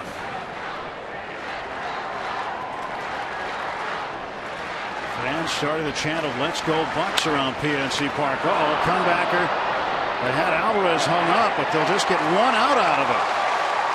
Pedro will score. It's 5-2. Well, Leake, you know, I was bragging on him earlier about being a very good defensive fielding pitcher, but he messes this up. He gets caught in between. Now, what he wants to do right here is get 2 outs.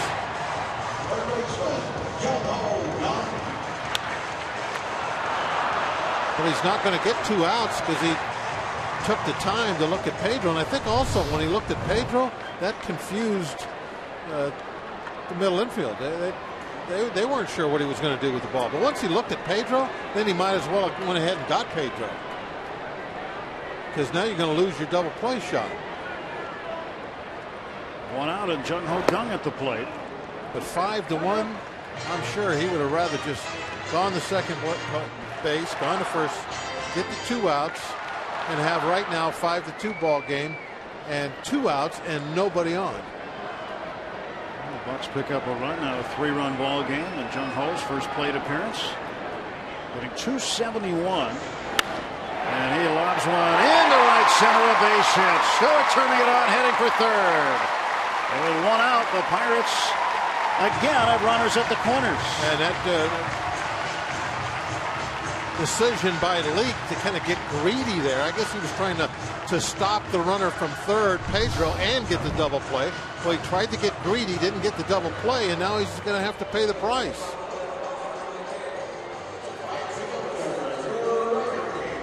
You know, we talked when the inning started, we talked about, well, time for small ball is over. You got to try for the big inning. Well, now if you're on defense, you know that also. He needs to try and prevent the big inning. He doesn't care about the solo run. Well, he did. Like I said, he got greedy, and now the Pirates are looking at a possible big inning scenario. Stewart at third base, Jung Ho over at first. Now Gregory Polanco represents the tying run. And the traffic on the bases has woken up this large crowd at PNC Park. Ball 1 to Gregory.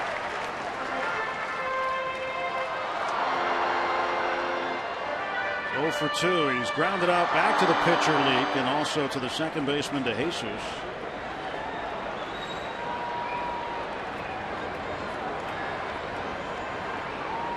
Here's the pitch to Polanco, 1-0. 2 balls, no strikes.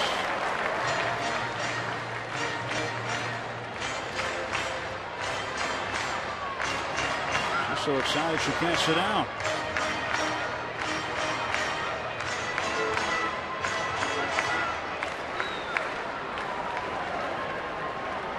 Good throw to first base, and diving back is Jung Ho Kang.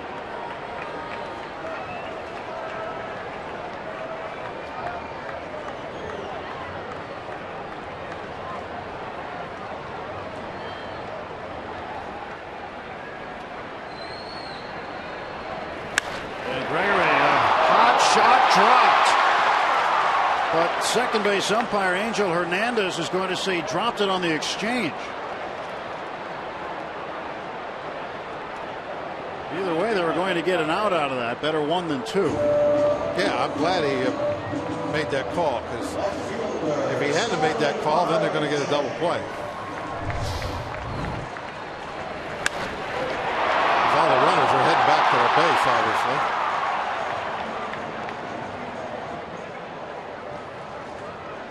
Definitely the right call. The ball was caught. He'd already jumped up, grabbed it, was bringing it down to try and make a throw. That's when he dropped the ball.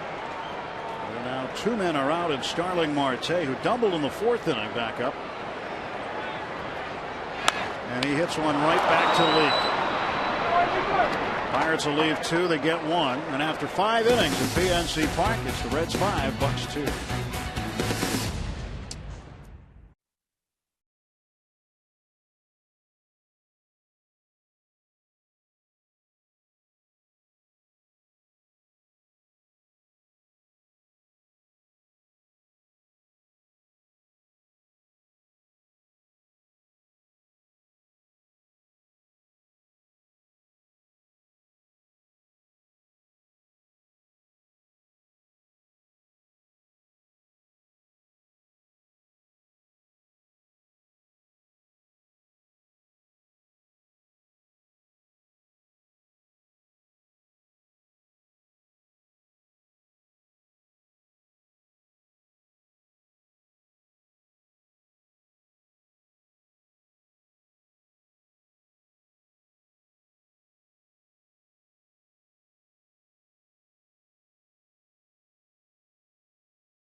Picture perfect night. There's a look at Andrew McCutchen rocking the new socks, and here's a Point Park University tweet comes to us from Gregory Gebhardt, and his tweet reads, "What's the deal with these stirrups? I dig them. When did they become a thing?" Well, I did a little research last night, Greg, and it turns out it was Kutch's doing. Now, he and Jay have worn the high socks this season, but after noticing other teams, such as the Baltimore Orioles, sporting a unique design on their socks, Kutch thought, why can't we have something cool like that? So he went to equipment man Scott Bonnet, and they went. Bones went to the company that makes the socks for the old school uniforms the Pirates wear each Sunday. Now, Kutch and Bones perused a few designs online. Kutch checked out a few variations and color schemes, and this is what he came up with. So, Tim and Bob, there you go. A fashionable guy taking style up a level on the baseball field. So when you see those socks, it's all McCutchen. He's the guy who created it, hatched the idea along with Jay, and there they are. I like it. Our fashion correspondent, Robbie Inch-Mikowski. Looks like a baseball player. Probably see some more of those over time, I'm guessing. And over the head of Gong into left field. Yeah, Tucker Barnhart's got a base hit, his second of the game. I hope it's a trend. I've never been a fan of the pajama look. I like that. It's very traditional. And it's unique. Yeah, I mean, and that's the whole thing. Is I think the players like to have something that's a look of their own, and I mean that really started the trend of bringing the pants down lower and lower and lower. You know, when I was playing in the minor leagues, you had to wear these high pants, but then when you got to the big leagues, you could bring them down a little bit. So the first thing you did is you had your pants down where they were only maybe 4 or 5 inches above your shoes. Well, that kept going to today's look, to where the shoes are almost covered up by the pants. Like they're holding the bottoms up. Yeah. So now they're going. It's like hemlines, I guess. You know, they go up and down, up and down. I didn't notice. Leake puts the bunt in play. Hughes throws to first with Walker covering. So Leake with a sacrifice, his second of the season. And now Barnhart over to second in scoring position. One man out.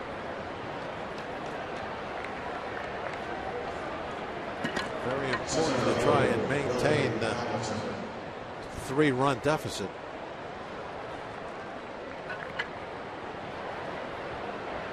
A little bit of a momentum back scoring that run. Could have been a big inning, but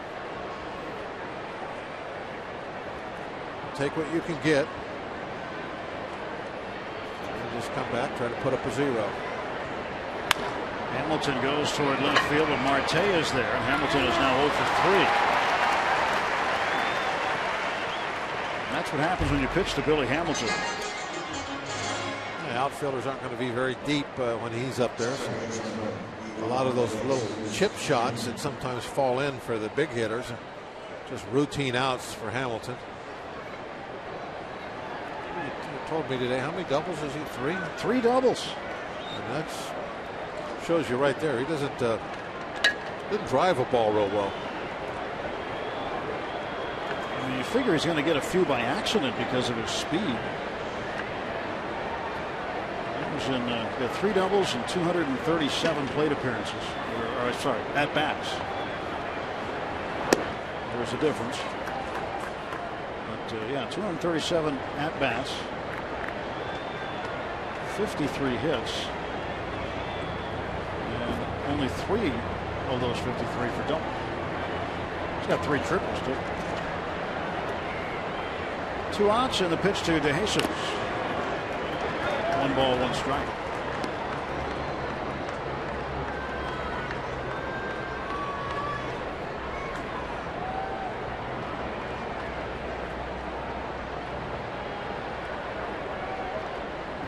Cueto not going to pitch against the Pirates this series. He will start on Friday against the Mets. Oh, wow. Elbow soreness? Elbow soreness was the reason he pushed him back until Friday. He was supposed to pitch last night.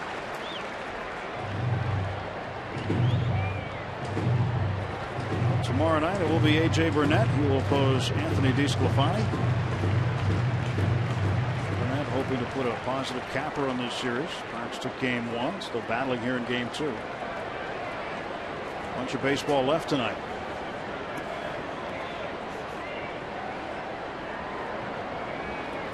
DeSclafani taking mental notes on Pirates hitters in the dugout. 2 balls, 2 strikes to De Jesus. Garrett Cole, who has been out of this ball game for a little over an inning, now visiting with Burnett. Here it's still very intense. It'll be intense for days.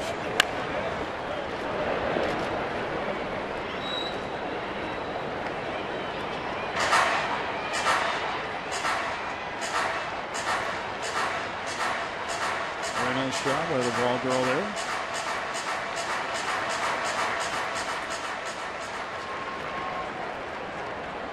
You had a rough start, a short start, Bob. How tough was it, or how long did it seem before your next start? Well, that was when it always felt the longest, obviously. You can't, well, you wish you'd get back out there the next day. But normally, I think what would happen is you come out and the next day you do a lot of physical work. You know, you run a little extra, just trying to wear yourself down. You try to punish yourself a little bit for not being very good. 3-2 right there. Called strike 3. Second strikeout for Jared Hughes. He retires the Reds in the 6th.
Carlos Stanton, as told you earlier, 27th, the 5-1 Cardinals there. It's 5-2 Reds here, bottom of the 6th inning. Andrew McCutchen leading off, facing Mike Leake.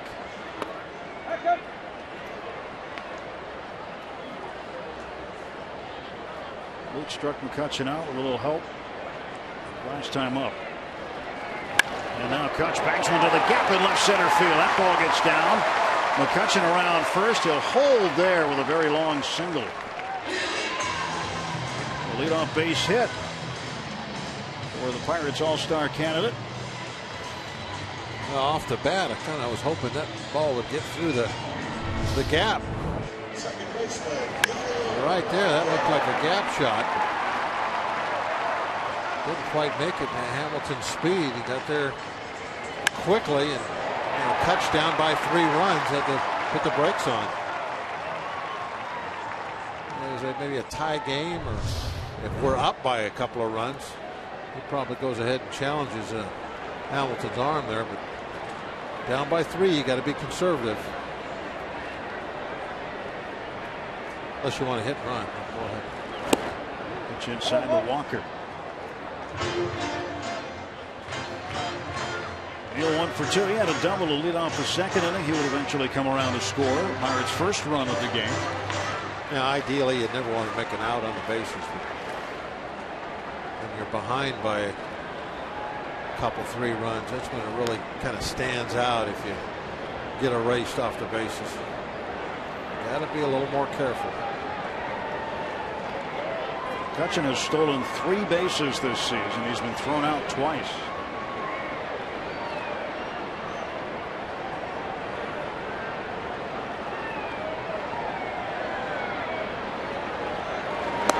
Walker takes a strike. Neal wasn't too happy with it. Let's see why. Little low.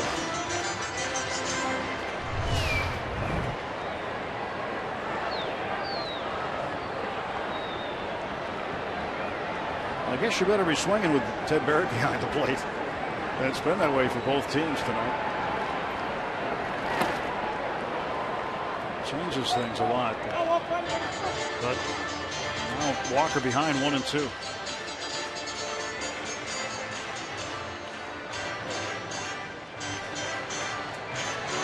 There's 71 pitches to this point of the game for Mike Leake. Well, that seems stayed down and in to Walker. You get that nice hole to hit through over there with Votto tied to the bag with McCutchen first. Big hole on that side. De Jesus is almost cheating up the middle. You know, I know it's a double play situation, but look how close he is to second base. Playing him like he's a right-hander. There's plenty of room to hit a ground ball out to right field. They're going to try to go in also.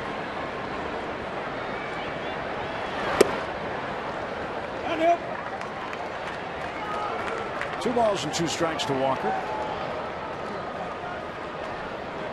Leake flirted with a no-hitter in his last start against the Marlins. This is his 23rd start against the Pirates. 7-3 in his career against the Bucks. Oh, he's not that old, is he? He is 23 not. starts against us. Came right to the big leagues after being drafted. He's 27 years old. He's already had 22 starts against this one team.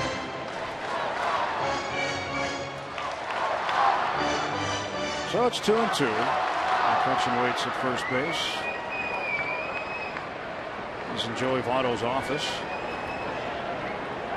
Votto holds a lot of meetings. He's one of the more talkative first basemen.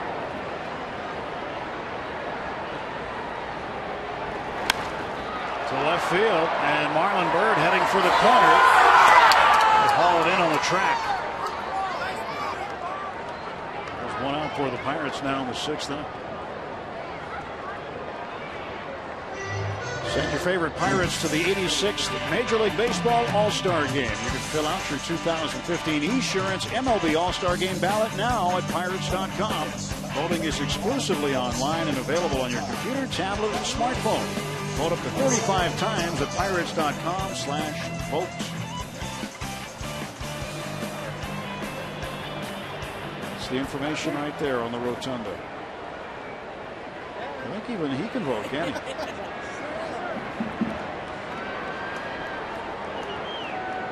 He must have a tablet of some sort. Well, Jose Tabata is now batting in the pitcher's spot. It's due to the double switch. They've got Hughes into the game. He is 5th in the batting order. And Chris Volstad has been warming up and getting ready.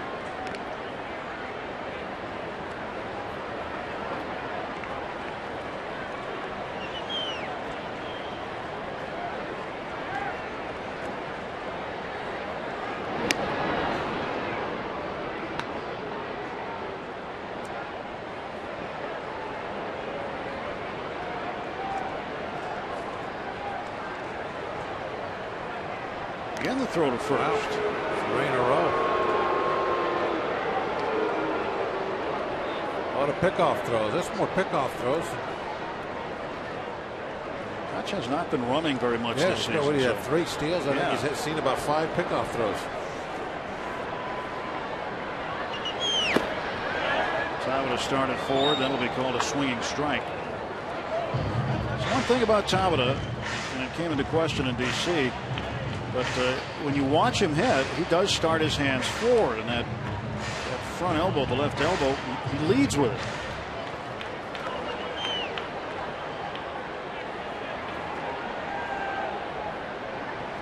He's got 2 strikes on him. 308 career hitter against Mike Leake. 8 for 26.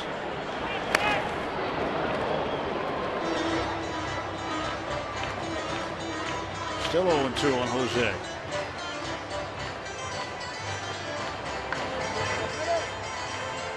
Cincinnati with a 4-run first inning. Added another run in the 5th. Marlon Byrd has a home run. It's been the offense. The Pirates with single runs in the 2nd and the 5th. Another pickoff.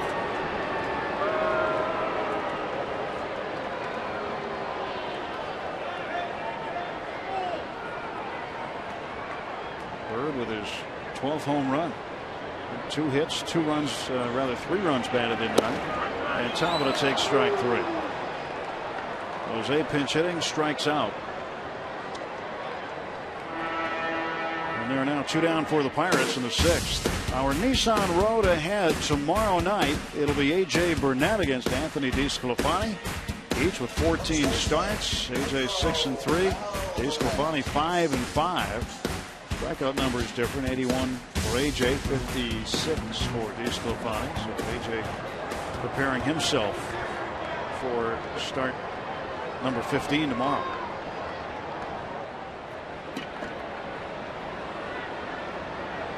And at the plate, Pedro Alvarez.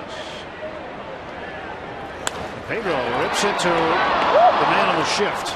De Jesus had him played perfectly. Pirates come up empty in the 6th, heading to the 7th inning at PNC Park.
Confident in comeback wins.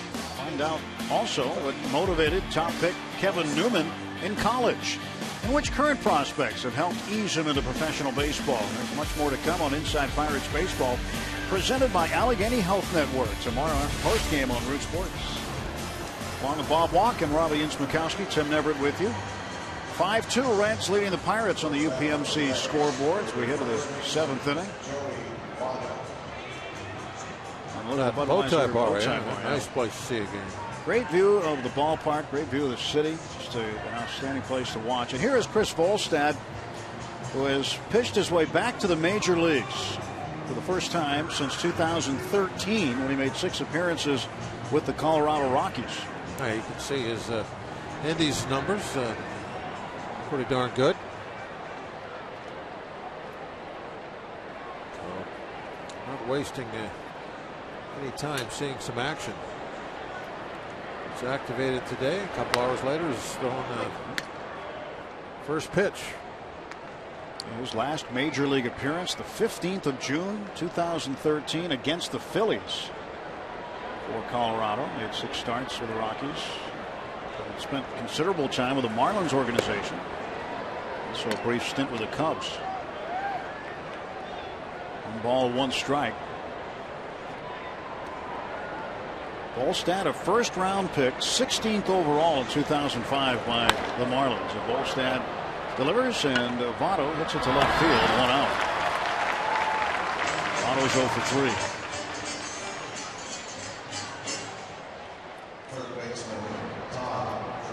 Volstad activated today, had his contract selected by the Pirates from AAA as Corey Hart went on the disabled list with an impingement in his left shoulder, so Hart will be out for a couple of weeks. There was a spot available on the 40-man roster. The Pirates had 39 on the 40-man, so they were able to add Volstad without having to make any kind of corresponding move.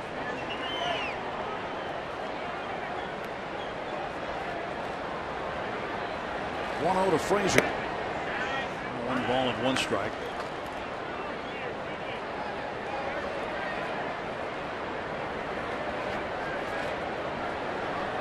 Volstad had been starting in AAA.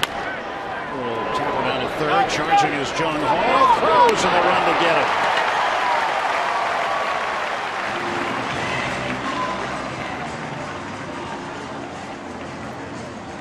He sure is quick, isn't he, with that glove to hand? Almost really no need for him ever to try and barehand anything. He's so fast getting that ball into his bare hand out of that glove. He will more than likely come up with an accurate throw each time, too. I think he's had maybe 1 throw that was off the mark this year. But whether it's from short or from third, he's been a very accurate and strong thrower. 1 ball and 1 strike to Jay Bruce. Volstad, tall drink of water. He's 6'8". I think that makes Jared Hughes now the 2nd tallest pitcher on the staff. Yeah, when he was in the bullpen a while ago, standing there next to Euclides, and that made him look almost tiny. He is big.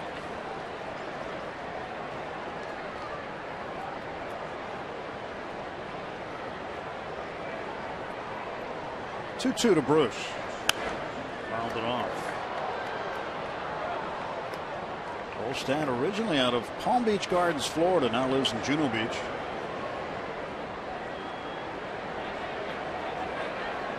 Signed with the Pirates in late January as a minor league free agent. Ground ball to the right side. There is Pedro. And a nice return to the big leagues for Chris Volstad as he retires the Reds in order. Stretch time at PNC Park. 5-2 Reds will keep it here and take you around this ballpark. Fans, it's time for the 7th inning stretch. We invite you now to stand, follow the bouncing East Park Smiley Cookie, and join everyone watching at home on Root Sports as we sing "Take Me Out to the Ball Game."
Allegheny Health Network Supermall, giving us those great shots of the game so far. Here we are at PNC Park on a gorgeous Wednesday night.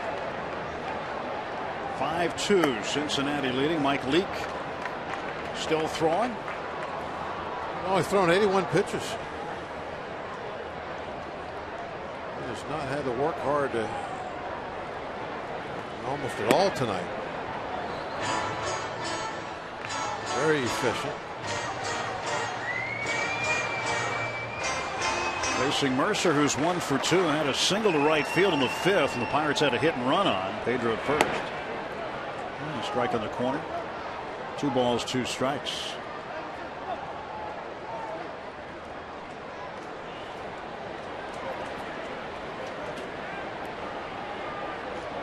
And Leak's 2-2 delivery.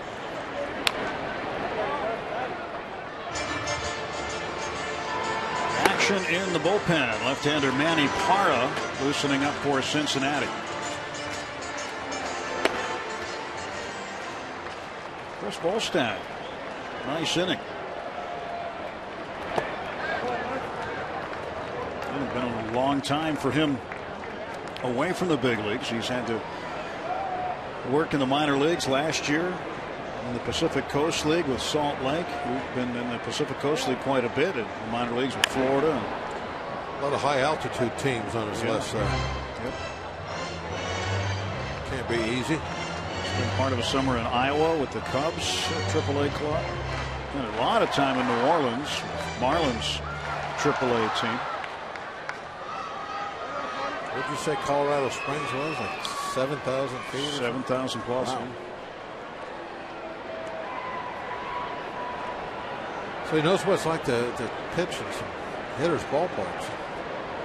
3-2, and Mercer hits it in the air to center field. Backpedaling is Billy Hamilton. He even backpedals fast.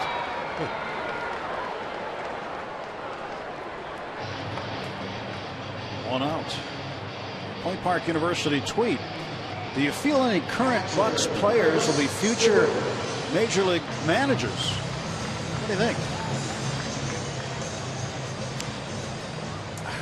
Oh, let me think here. It's always hard to tell. Walker, maybe? What do you think? Perhaps. You know, Sean Rodriguez. Knows, yeah, that'd be a good pick. You know, it's funny though when you talk to Clint, he said that he visited with Whitey Herzog going to St. Louis, and he said, "I never pictured you to be doing this kind of job when you were a player." But yeah, it's hard to tell. You just never know. I mean, Chris Stewart's been a guy, been a backup catcher primarily, but an observer of the game. You just never know.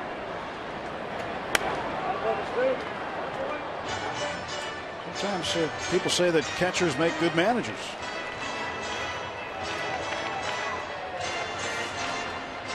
That's what they say.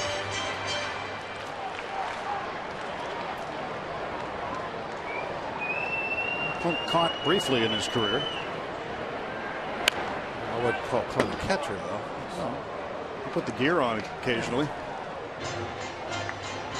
Doesn't make you a catcher. It's like, you know, if you own golf clubs, it doesn't make you a golfer.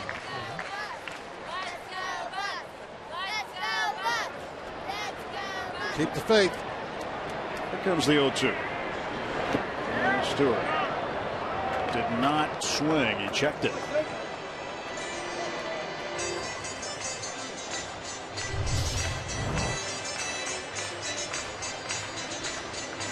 Maybe. It's close.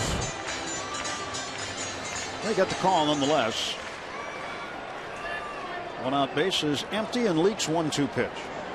And it's toward the middle, and it is into center field off the glove of DeJesus.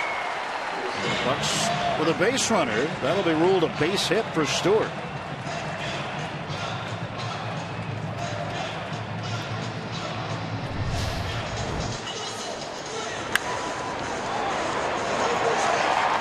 Right off the mound.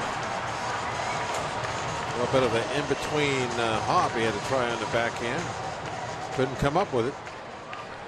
So got something going. capitalize. Stewart aboard for the second time in the game, and now Jung Ho Kang is 1 for 1.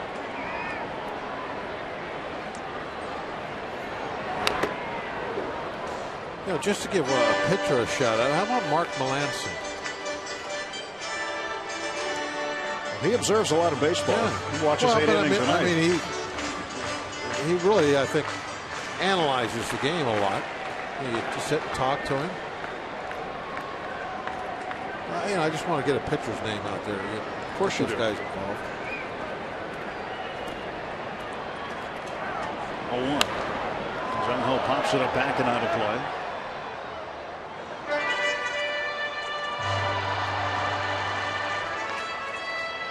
There's a lot of guys when they want to get back into baseball as a coach or to have a goal as a manager. It's kind of like starting all over again, going back to the minor leagues. Well, that's one of the things, like with AJ, for instance, we've seen over the last couple of years here in Pittsburgh how a lot of the younger pitchers are really drawn to him to, you know, pick his brain and that sort of thing. And a little Tapper comebacker.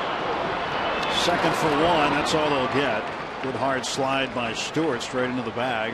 Jung Ho Kang aboard on the fielder's choice. 2 down. But AJ, you know, he just, this is last year. He doesn't want to play anymore, even though he's still at the top of his game. So I don't think that AJ has baseball in his future. I think he wants to retire and go home and really just enjoy life and be with his family.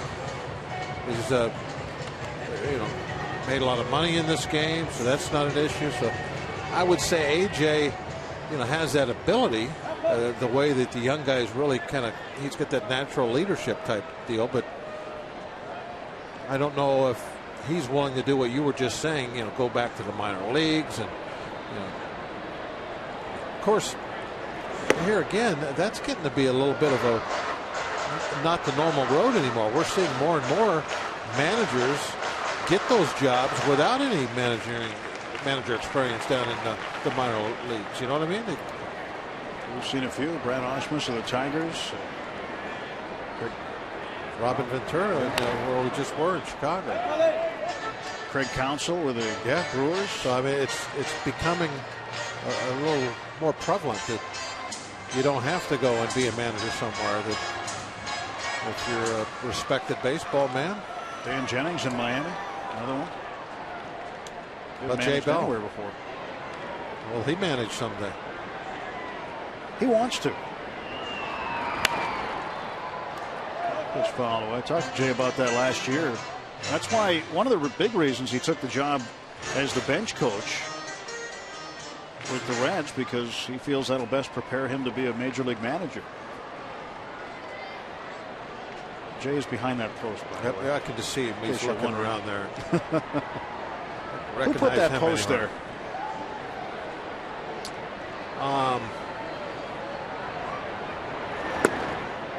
Polanco takes pitch number 100 of the game from Leak High. There's Jay. Better shot. Yeah, shortstops, they always think they're field managers.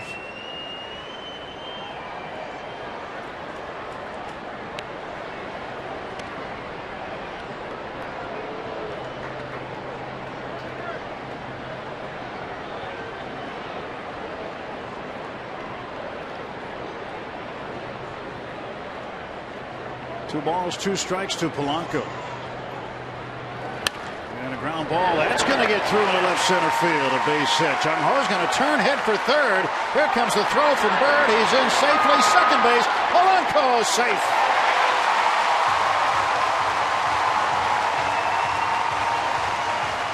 You know, you wouldn't think a veteran like Bird would make a mistake like that. But there's 2 outs. And you have a 3-run lead. Absolutely no reason in the world to throw this ball to third base. All you're going to do is perhaps get 2 guys in the scoring position instead of 1.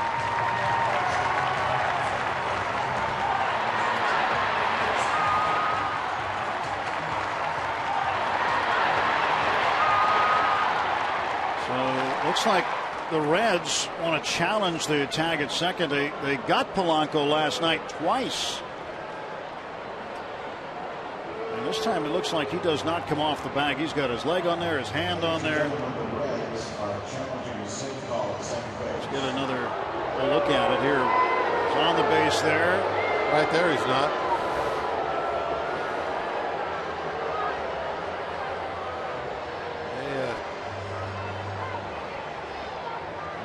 Look at him. It almost seemed slam his hand down. He thinks he was out. Might have been just a tiny little window.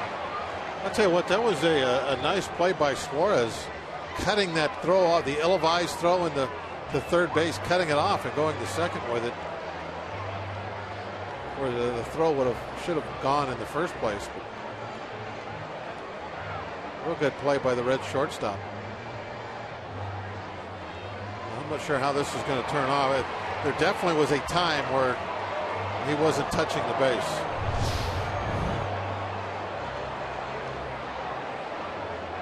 See that front foot? He doesn't slide to the base. The front foot does not go to the base. It goes inside of the base.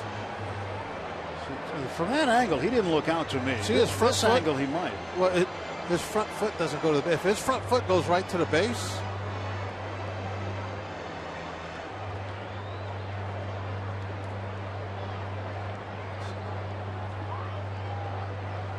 see, the only thing I don't know if he's being tagged.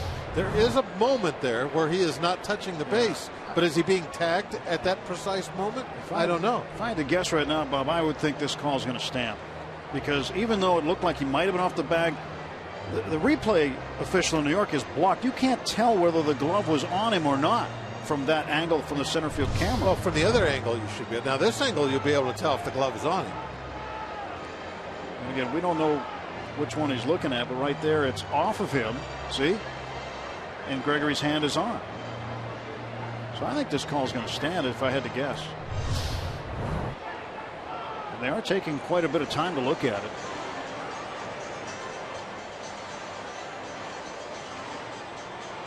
Marlon Bird keeps watching the big screen.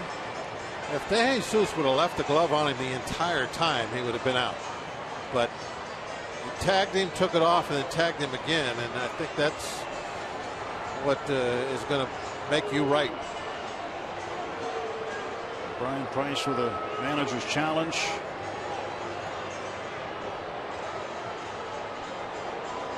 Certainly been using his challenges so far this series. Polanco waiting the outcome of the determination from the unnamed official in New York. How many have involved Polanco? 3.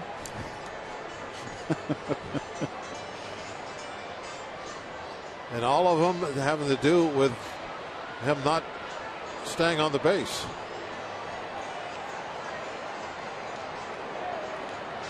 Two out of the 3. The other one, he wasn't at the base yet. And we're going to get a call here. He is safe. The call will stand. Call is confirmed. So even better than stands. It was confirmed that Polanco was indeed safe.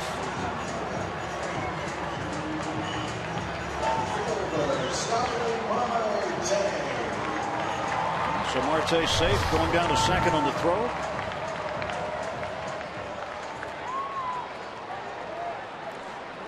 You and I were talking earlier about how they need to start teaching the infielders to never take the glove off the runner. That call indeed was, it did stand. It was not confirmed. It was a call that stood officially. That's just bookkeeping there. It really doesn't make any difference. He's safe anyway, either way. Yeah. And this brings up the tying run in Marte, which is very important here in the 7th inning.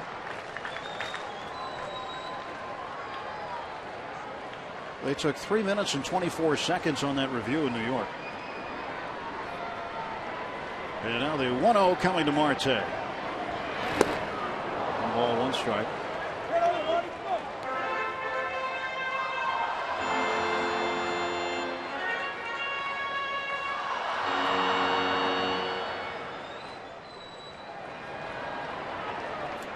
Ryan Matthews waiting in the bullpen. Pitched last night for a bit.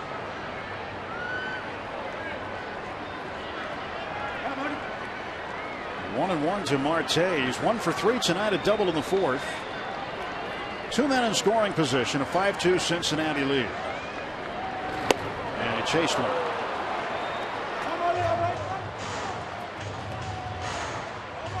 This is the time right now. And again, Marte has come through so many times this year with 2 outs. He's a little over anxious right now. He hasn't seen a strike, and he's in the hole 1 and 2. But he's got a swing left. Make it count. Mike Leake set. Now the 1-2. Struck him out. Marte goes down swinging. Pirates get 2 hits and no runs as we head to the 8th.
At 7:05, first 20,000 get a T-shirt designed by Jay Hay on a free shirt Friday. Compliments of AAA Auto Insurance.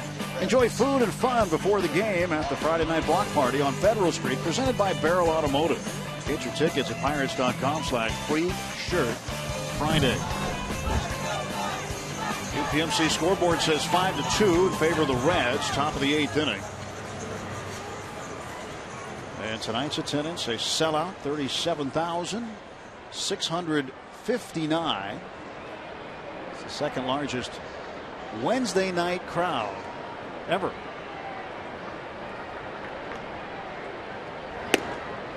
Largest Wednesday crowd was against the Yankees, June 25th, 2008. Brought that for a shot. It's like one of those pictures hanging in the those galleries that have all the stadiums. It really is. Beautiful shot.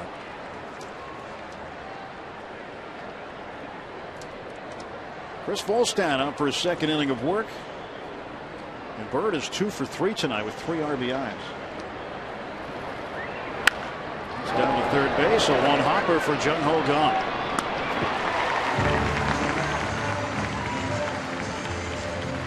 Bird is out, 1 gone, and the shortstop Suarez will bat next. You have to watch Bird go down the line that time. And he's an older player, and he hits a bullet 1 hopper, and he ran as hard as you'll see anybody run all year. When he knows that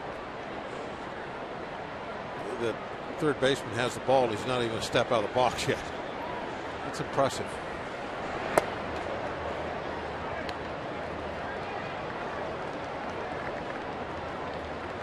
Eugenio Suarez, 1-0. And a ground ball into left field, a base hit.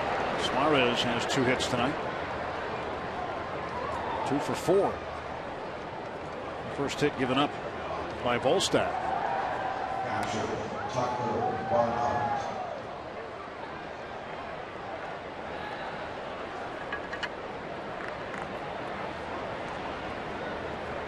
Suarez at first base and 1 out. Tucker Barnhart 2 for 3 tonight. Switch hitting catcher.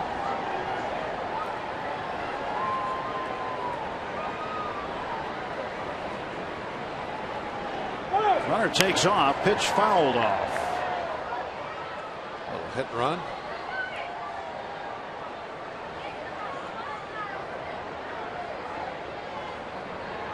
Mike Leake in the dugout. He's had himself another good night. 7 innings, 2 earned runs. Quality start for Leake. And Matthews preparing himself to pitch in the bottom of the 8th.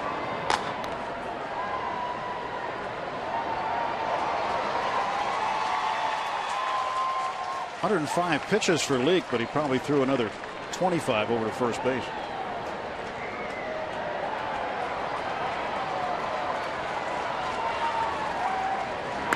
And a bunt down to third against the shift, and that'll be an easy single. Barnhart, a 3-hit night. Yeah, that was there for him.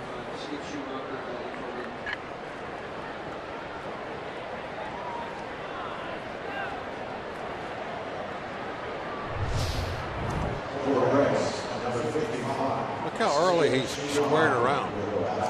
Not like he was trying to fool somebody, because there's nobody down there to fool. Squares around early, bunts it firm. If you're going to take that base hit, that's the pattern on how to do it. Square around, bunt it firm. There's nobody there. See a lot of guys when they try to do that bunt, they're trying to like drag bunt, like they're trying to fool the third baseman. Schumacher ground ball to Gunn. Steps on third over to first. Double play. How do you like that? Terrific play by Jung-Ho Gunn to end the Reds' half of the 8th.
Hits for Cincinnati, 8 for the Pirates.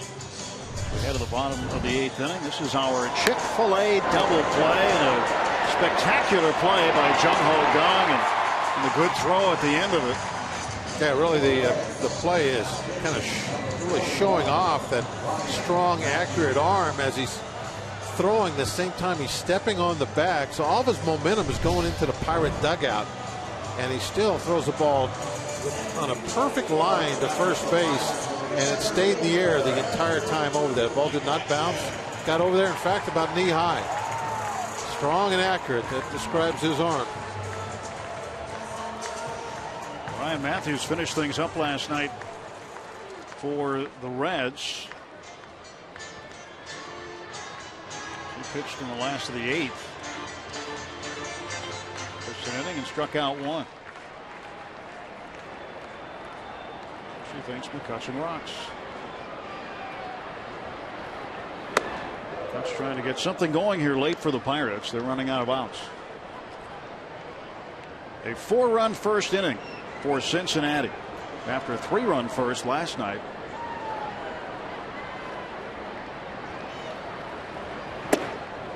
One way inside, 2-0.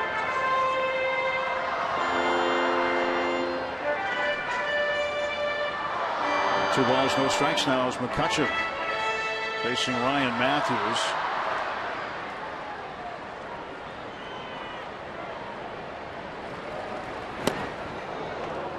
Matthews, in the way that he sets up the right-handed version of the Cubs' John Lester, where he puts his glove under his beard.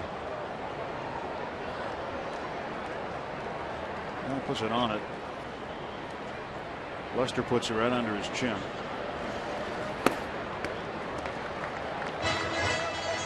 Maybe he's talking to his glove and he doesn't want us to know what he's saying. Could be. Covering up his mouth. John Rodriguez with a bat in his hand. Pinch hitter spot coming up this inning. And McCutchen will take ball 4. And the leadoff man is aboard. Absolutely last thing that you want to do when you come into a situation like this. 3-run lead. Walk the leadoff guy. Walker's 1 for 3. He doubled and scored in the second. Grounded out to second and fly to left. You know, guys have different characteristics when they come out of the mound. They do different things. Think of Craig Kimbrell in San Diego, the way he hangs his arm. Guys have different stretches, different windups. They have a high setter. They set at the bell. I wonder how they come up with that stuff too. I was going to ask you. Like you got to think about it. Well, I didn't have any of that stuff, so I couldn't know. But you know, if you just come set, then you're not thinking about it. You know what I mean? But if you have something really crazy, then you had to think about it and come up with it. There's a difference there. And you wonder when guys pick stuff up, when they start to do it, and why they do it. J.J. Hoover warming up alongside Manny Parra now. Hoover would be the closer tonight, we understand, with Aroldis Chapman still out on paternity leave. Chapman expected to return to the club tomorrow. There goes McCutchen, and a swing and a foul ball by Walker.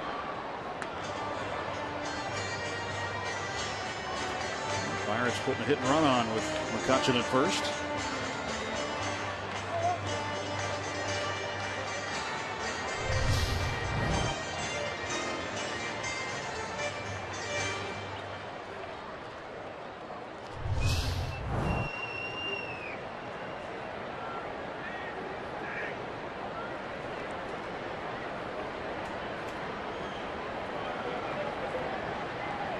Ball and a strike to Walker.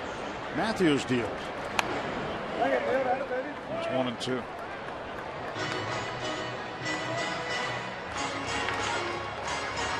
Neil really trying to literally get back in the swing of things. He missed a lot of time on that road trip.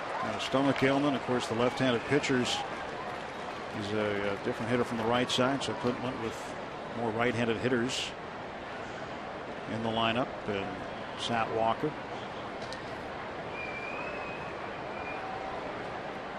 The number of right-handers due to pitch, he'll get more time. And he strikes out here in a foul tip.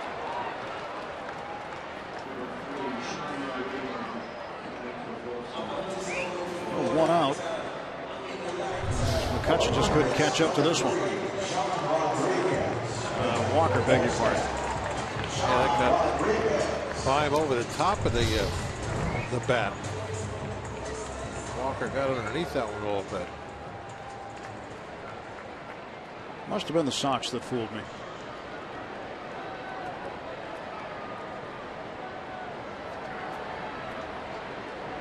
Rodriguez hitting .257.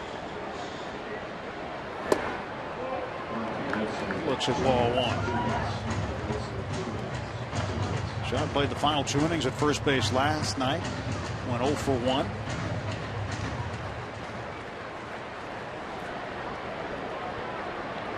Not too happy.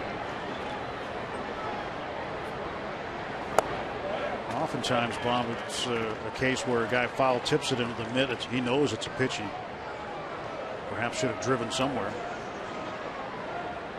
Yeah, that was a tough pitch there. Down and away. Gonna hit that one very far. Matthews starting out with a split finger grip.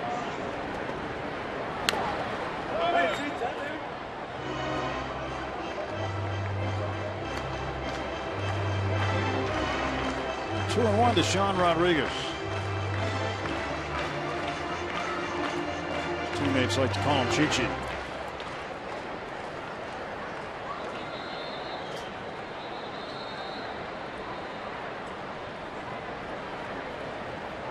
Ryan Matthews ready with Kutch at first base, and the pitch to Sean. Very foul. Yeah, they showed that split finger grip earlier. Some folks might want to know why he does that. And a lot of pitchers, they'll take their most difficult grip for them to get in the glove, and they'll set it early, so they don't have to be messing around trying to find a tough grip that can do it right now. And of course, it doesn't really do the hitter or anybody any good to see it, because he could always just change just as soon as he put it in the glove. A lot of guys will do that with that circle change. They'll set that in their hand so they don't have to mess with it in the glove. It's already there.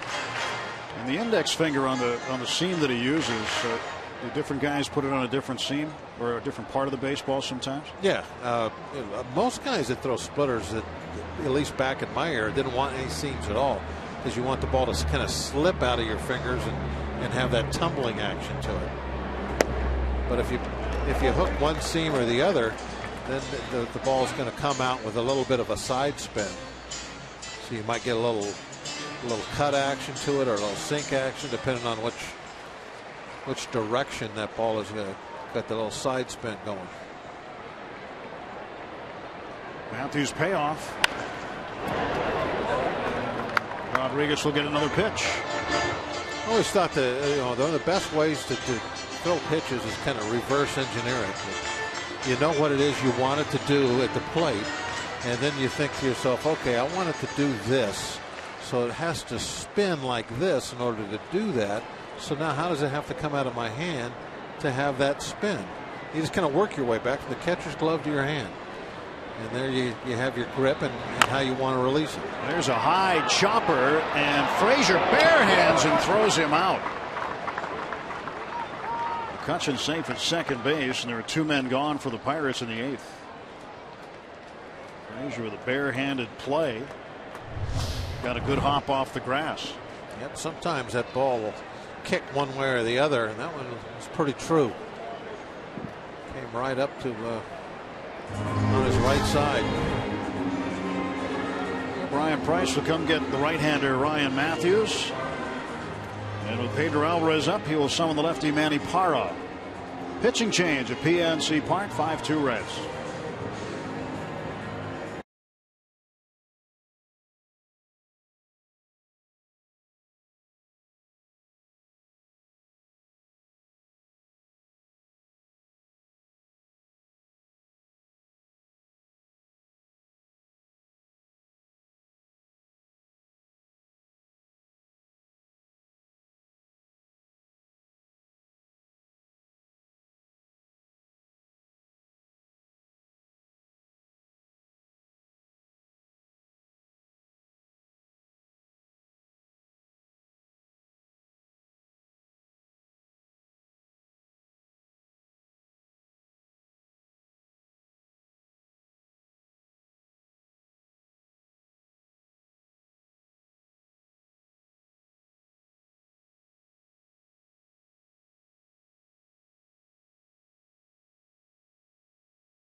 Allegheny Health Network Super Bowl with the great shots tonight.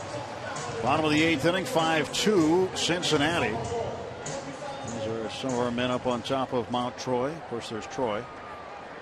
Keith is up there right next to him. Troy's got the umbrella. Keith is braving the beautiful elements tonight. And here's Manny Parra. Pedro will face Parra. And he has 2 for 11 against him. Just 10 innings of work in 16 games. Parra used a lot to come in and face left-hand hitters.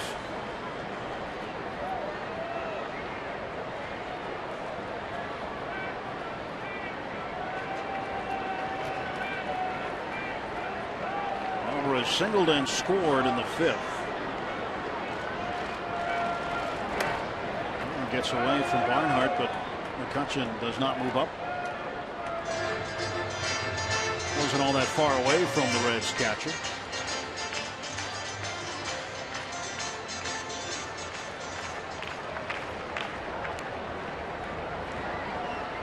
Chris Volstad, scoreless 2 innings tonight, helped out by a double play by Jung Ho Gun. His first night back in the big leagues in 2 years.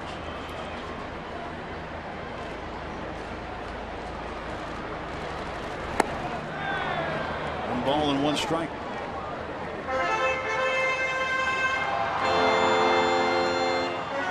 A.J. Burnett will pitch tomorrow night. Gentleman might have that jersey on again.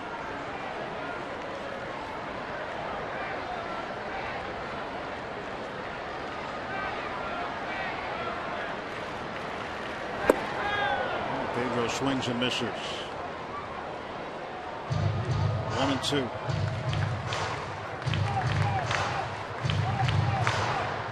Throwing 3 breaking balls in a row. You think you stay with it. Got a couple of chases so far.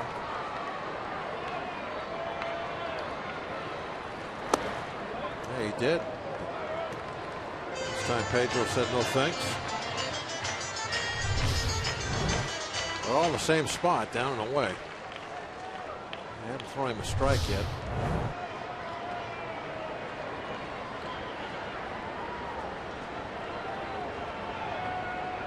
Barr ready for the 2-2 now as Pedro stands at the plate. McCutchen at second. And Parra strikes him out. And right back there. Pirates leave a man in the 8th. We head to the 9th.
Evening. Catch all of the action starting at 6:30 with Pirates pregame presented by WB Mason on Root Sports. Final game of the Reds and the Braves come in after that for the weekend. PMC scoreboard 5-2 Cincinnati. Sean Rodriguez stays in the game. He'll play first base. Pedro Alvarez is out. And the new pitcher on for the Pirates is left-hander Antonio Bastardo. He takes over for Chris Volstad after Volstad threw 2 scoreless innings. Number 59, Antonio Bastardo. 24th appearance for Bastardo. That ERA just keeps coming down for Bastardo. Tough start early on.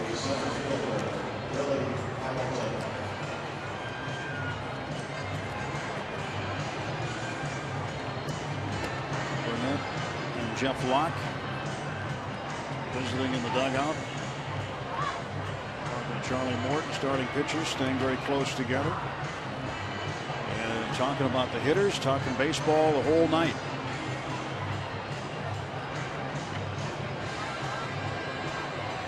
How much can you learn from each other just sitting there in the dugout as a group of starters? I don't know. We never sat there. Never did? Our dugouts were different. Did you have your own luxury suite? Is that what it was? No, your dugouts were different. All right, Bastardo pitching to Hamilton, batting right-handed. He tries to bunt it. In all the ballparks, they were different. Much bigger. A lot of times the bullpen and the dugout, same thing. The bullpen guys are just at the end of the dugout. Strike 2 to Hamilton. Didn't need a bullpen phone then, did you? No, just holler down.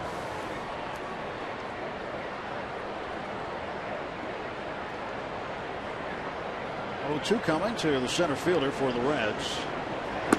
Takes up high.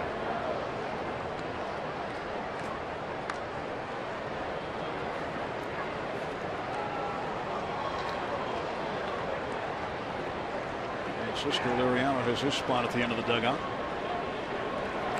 Talking some more baseball.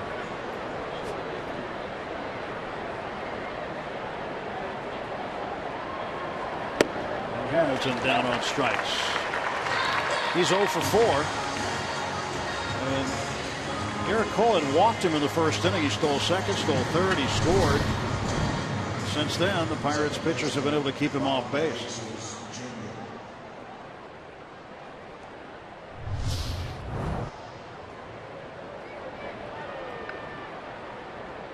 Ivan De Jesus. Base hit in the second.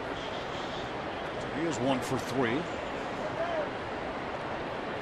1 out, nobody on for Cincinnati in the 9th. Strike 1. Pirates will have the bottom part of the order up. Mercer, Stewart, and Gunn. And we'll expect to face J.J. Hoover in the bottom of the 9th inning.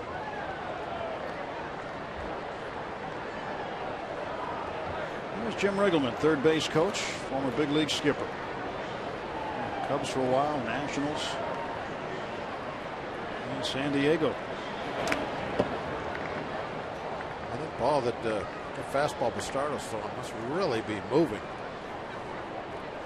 Stewart barely kicked that one.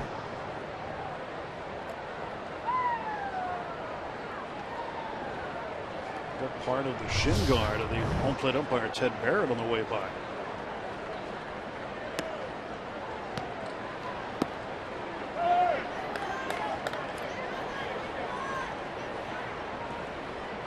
Antonio Bastardo pitched on Sunday afternoon, faced 6 Washington Nationals and got them all out. Oh, that's a fair ball down the line. And a fan touches it. Fan interference. And so into second base safely is De Jesus.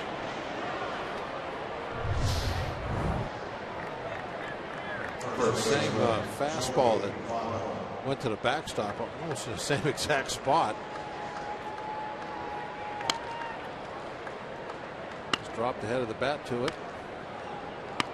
There's the fan fielding a fair ball. Yeah, just a lesson for the fans out there.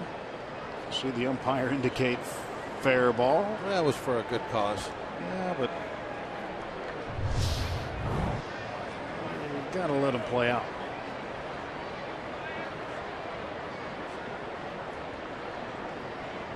Well, they each have a baseball.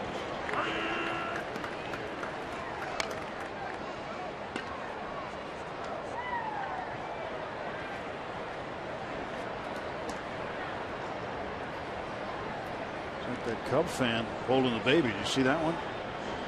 Took a foul ball right away from a Dodger. Was ready to make the catch. He held the baby, reached up over the glove, took an out away. Good thing he caught it. You'd hate to see a deflection coming down off his hand. Yeah, probably not the best judgment there. No. Hopefully he would never do that again.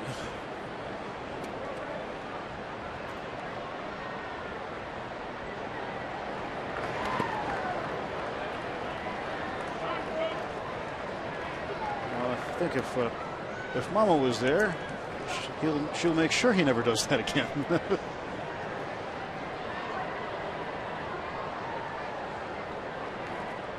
it was a good catch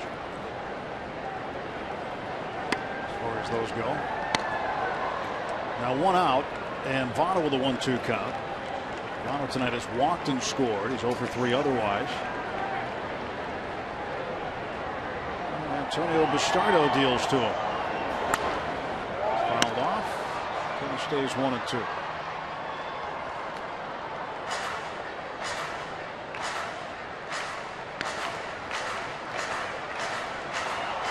Joey Votto now has reached base safely in 61 out of 69 games that he has appeared in. Hoover is ready in the pen to pitch the bottom of the 9th.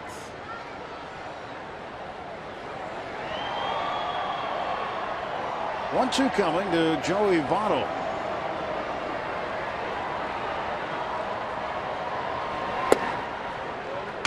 Two balls and 2 strikes.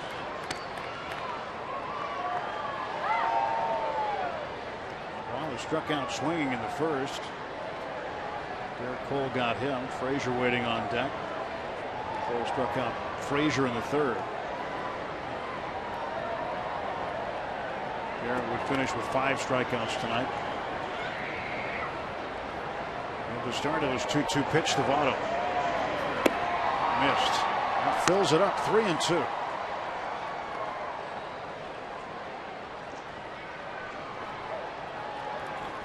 Cardinals have won tonight by a 6-1 final. And the Cubs are losing to the Dodgers right now 4-2 in the 6th.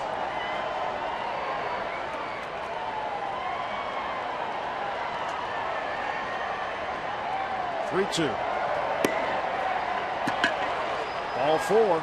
Second time Votto has drawn a walk tonight. So with 1 out, 2 men aboard for Cincinnati.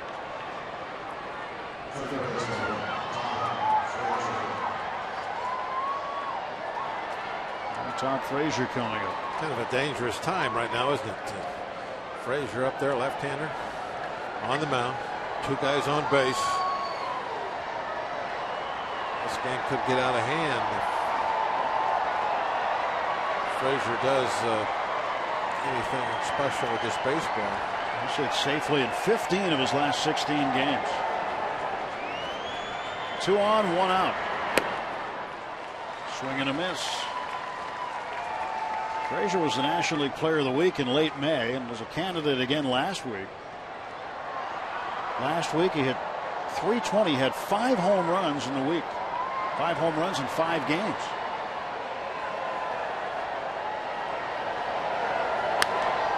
In the air to right. And underneath it is Polanco. They'll make the catch. Runners will freeze. And there are 2 out. Got Frazier to chase a couple of bad balls way outside. A little too impatient. 2 in a row, about 6 inches off the plate.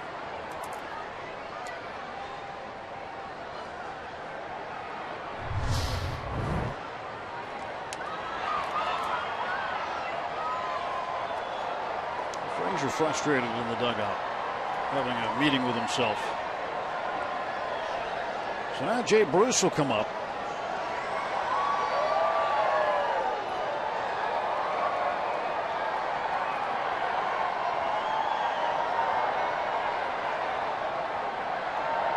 Two on, two out for Bruce.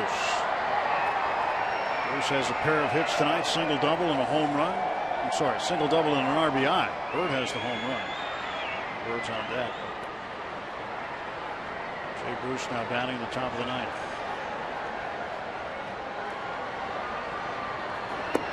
And that is a swinging strike. Don't want to get Bird up there. This is where you want to end it right now. Where you get the lefty on lefty. Got your second out when Frazier flew out. Excuse me, flew out. This is it right here. Pirates infield shifted with Walker playing out in the outfield. Mercer behind the second base bag. Gastardo's 0-1 pitch.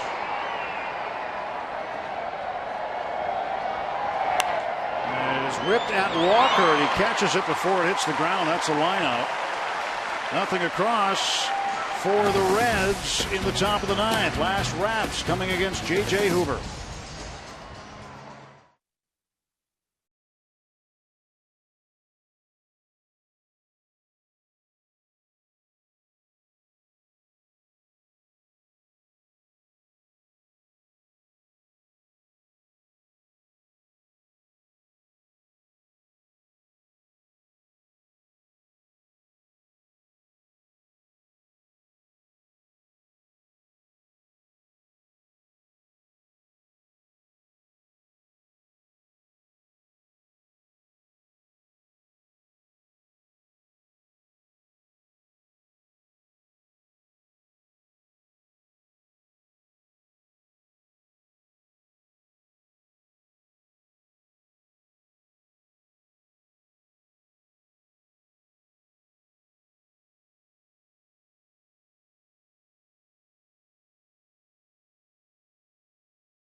Getting ready for some fireworks tonight after the game. Pirates fans hoping the bats produce some fireworks.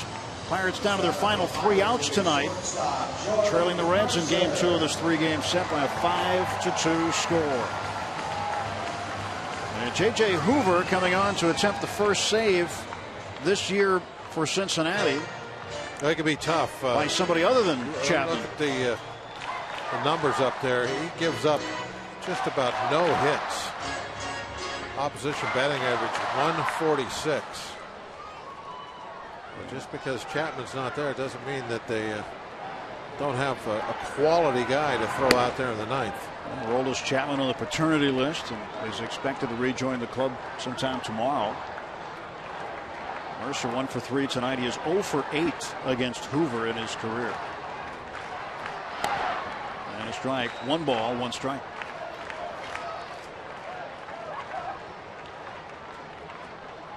Bucks need a way to get a 3 spot on the board and extend the game. 4 wins it.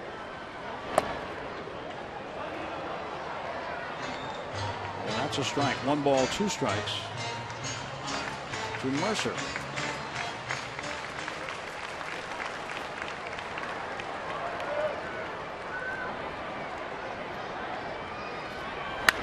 Mercer to the right side. Votto's got it. And there's 1 out. Had some line drives out tonight. 2 in just the last couple moments here. But Yeah, good to see him getting, hard hit balls. Eventually those are going to start falling in. I mean, line drive outs tonight by everybody. Oh, I thought you were talking about Mercer. Yeah, there's been a couple, just the last couple of hitters.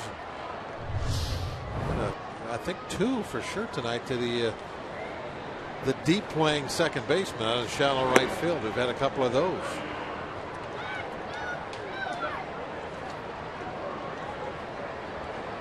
But those are supposed to make up for the little ground balls that sneak through. I'm sure the hitters don't feel like that. Chris Stewart has faced Hoover twice in his career. He's 0 for 2 against him.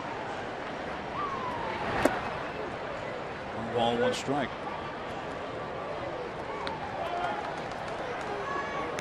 J.J. Hoover, born in Pittsburgh.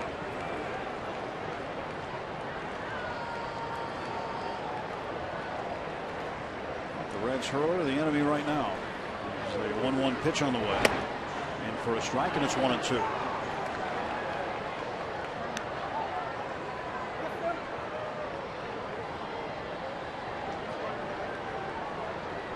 Reds are 5 games under 500, trying to cut that.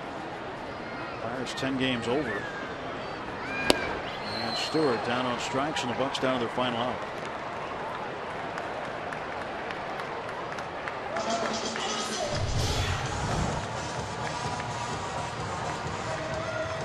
Yeah, 85-mile-an-hour breaking ball. Perfect spot. So Hoover didn't seem to be phased coming out here doing 9th inning work, did he? Not at all. Good control, getting ahead, both hitters. Jung Ho late on that pitch. He has never faced Hoover.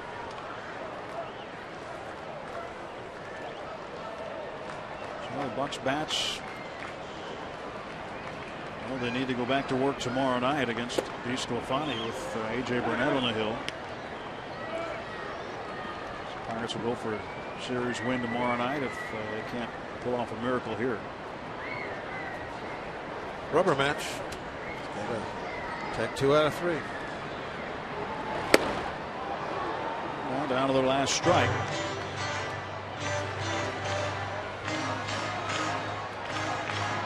Finally talking to first base coach Billy Hatcher.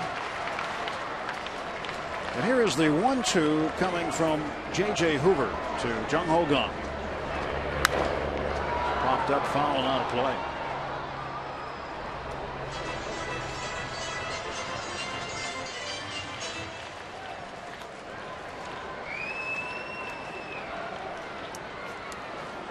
Back to the drawing board for Clint Hurdle and crew for tomorrow.